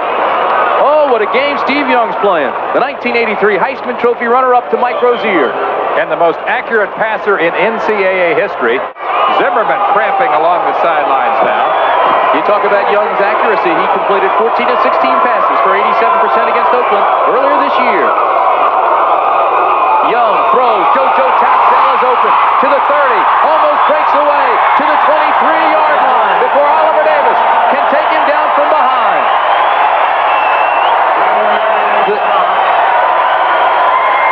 After a short post pattern, he comes with a deep post pattern. JoJo Townsell there is in front of Oliver Davis, number 21. Shakes the tackle, moves upfield for 5 additional yards before he's brought down by number 45, Tom Moriarty. Here it is, deeper post. Goes to 15, makes his cut, beats Oliver Davis, and is brought down by Moriarty. The ebb and flow of emotions. Michigan now feeling the pressure and fatigue. The adrenaline flowing in Los Angeles. The players now seem more pumped up. They've got a bounce in their step. This is first down. The give inside goes Mel Gray to the 24-yard line. Mel Gray, a 4.4 sprinter out of Purdue. And now we have to talk about Tony Zendejas. We are within his range now, Tim. Well within his range. His longest field goal, a 46-yarder against Michigan, May 20th. In college, he had a 56-yarder, a 53-yarder. Earlier today, he made a 32-yarder. That was in the second quarter. Then he made a 34-yarder. That was in the third quarter. Zendejas has 10 straight field goals. He attempted a 50-yarder and a 60-yarder earlier this year against Houston. 11 straight. This is the give inside again to Gray. Gray, side step, outside, 5 to the 3. Touchdown, Los Angeles. It's over. Listen to the crowd.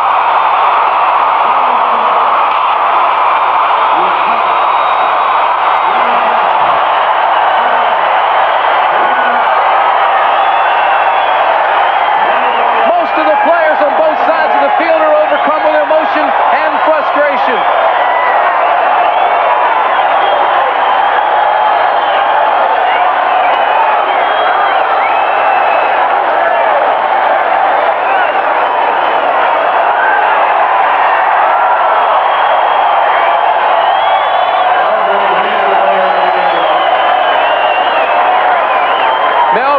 still down, totally exhausted.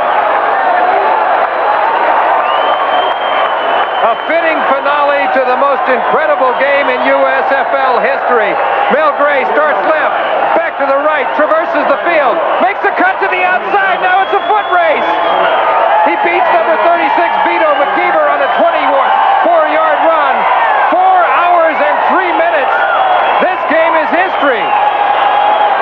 The Los Angeles Express, in their first playoff game ever, have not only made history, they have advanced to the Western Conference Championship, where they will play the winner of tomorrow's Arizona-Houston game.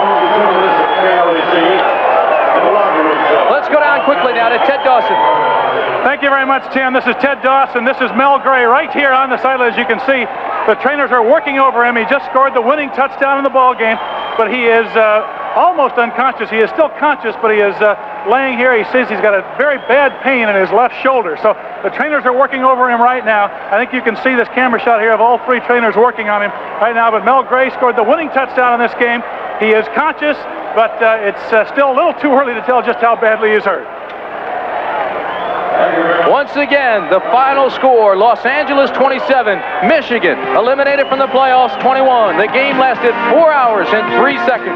Travel arrangements made through and a promotional fee paid by United Airlines. United flies to Hong Kong from more top business centers with 3-class Royal Pacific service. This has been an ABC Sports presentation, recognized around the world as the leader in sports television. This year, the Olympic tradition continues.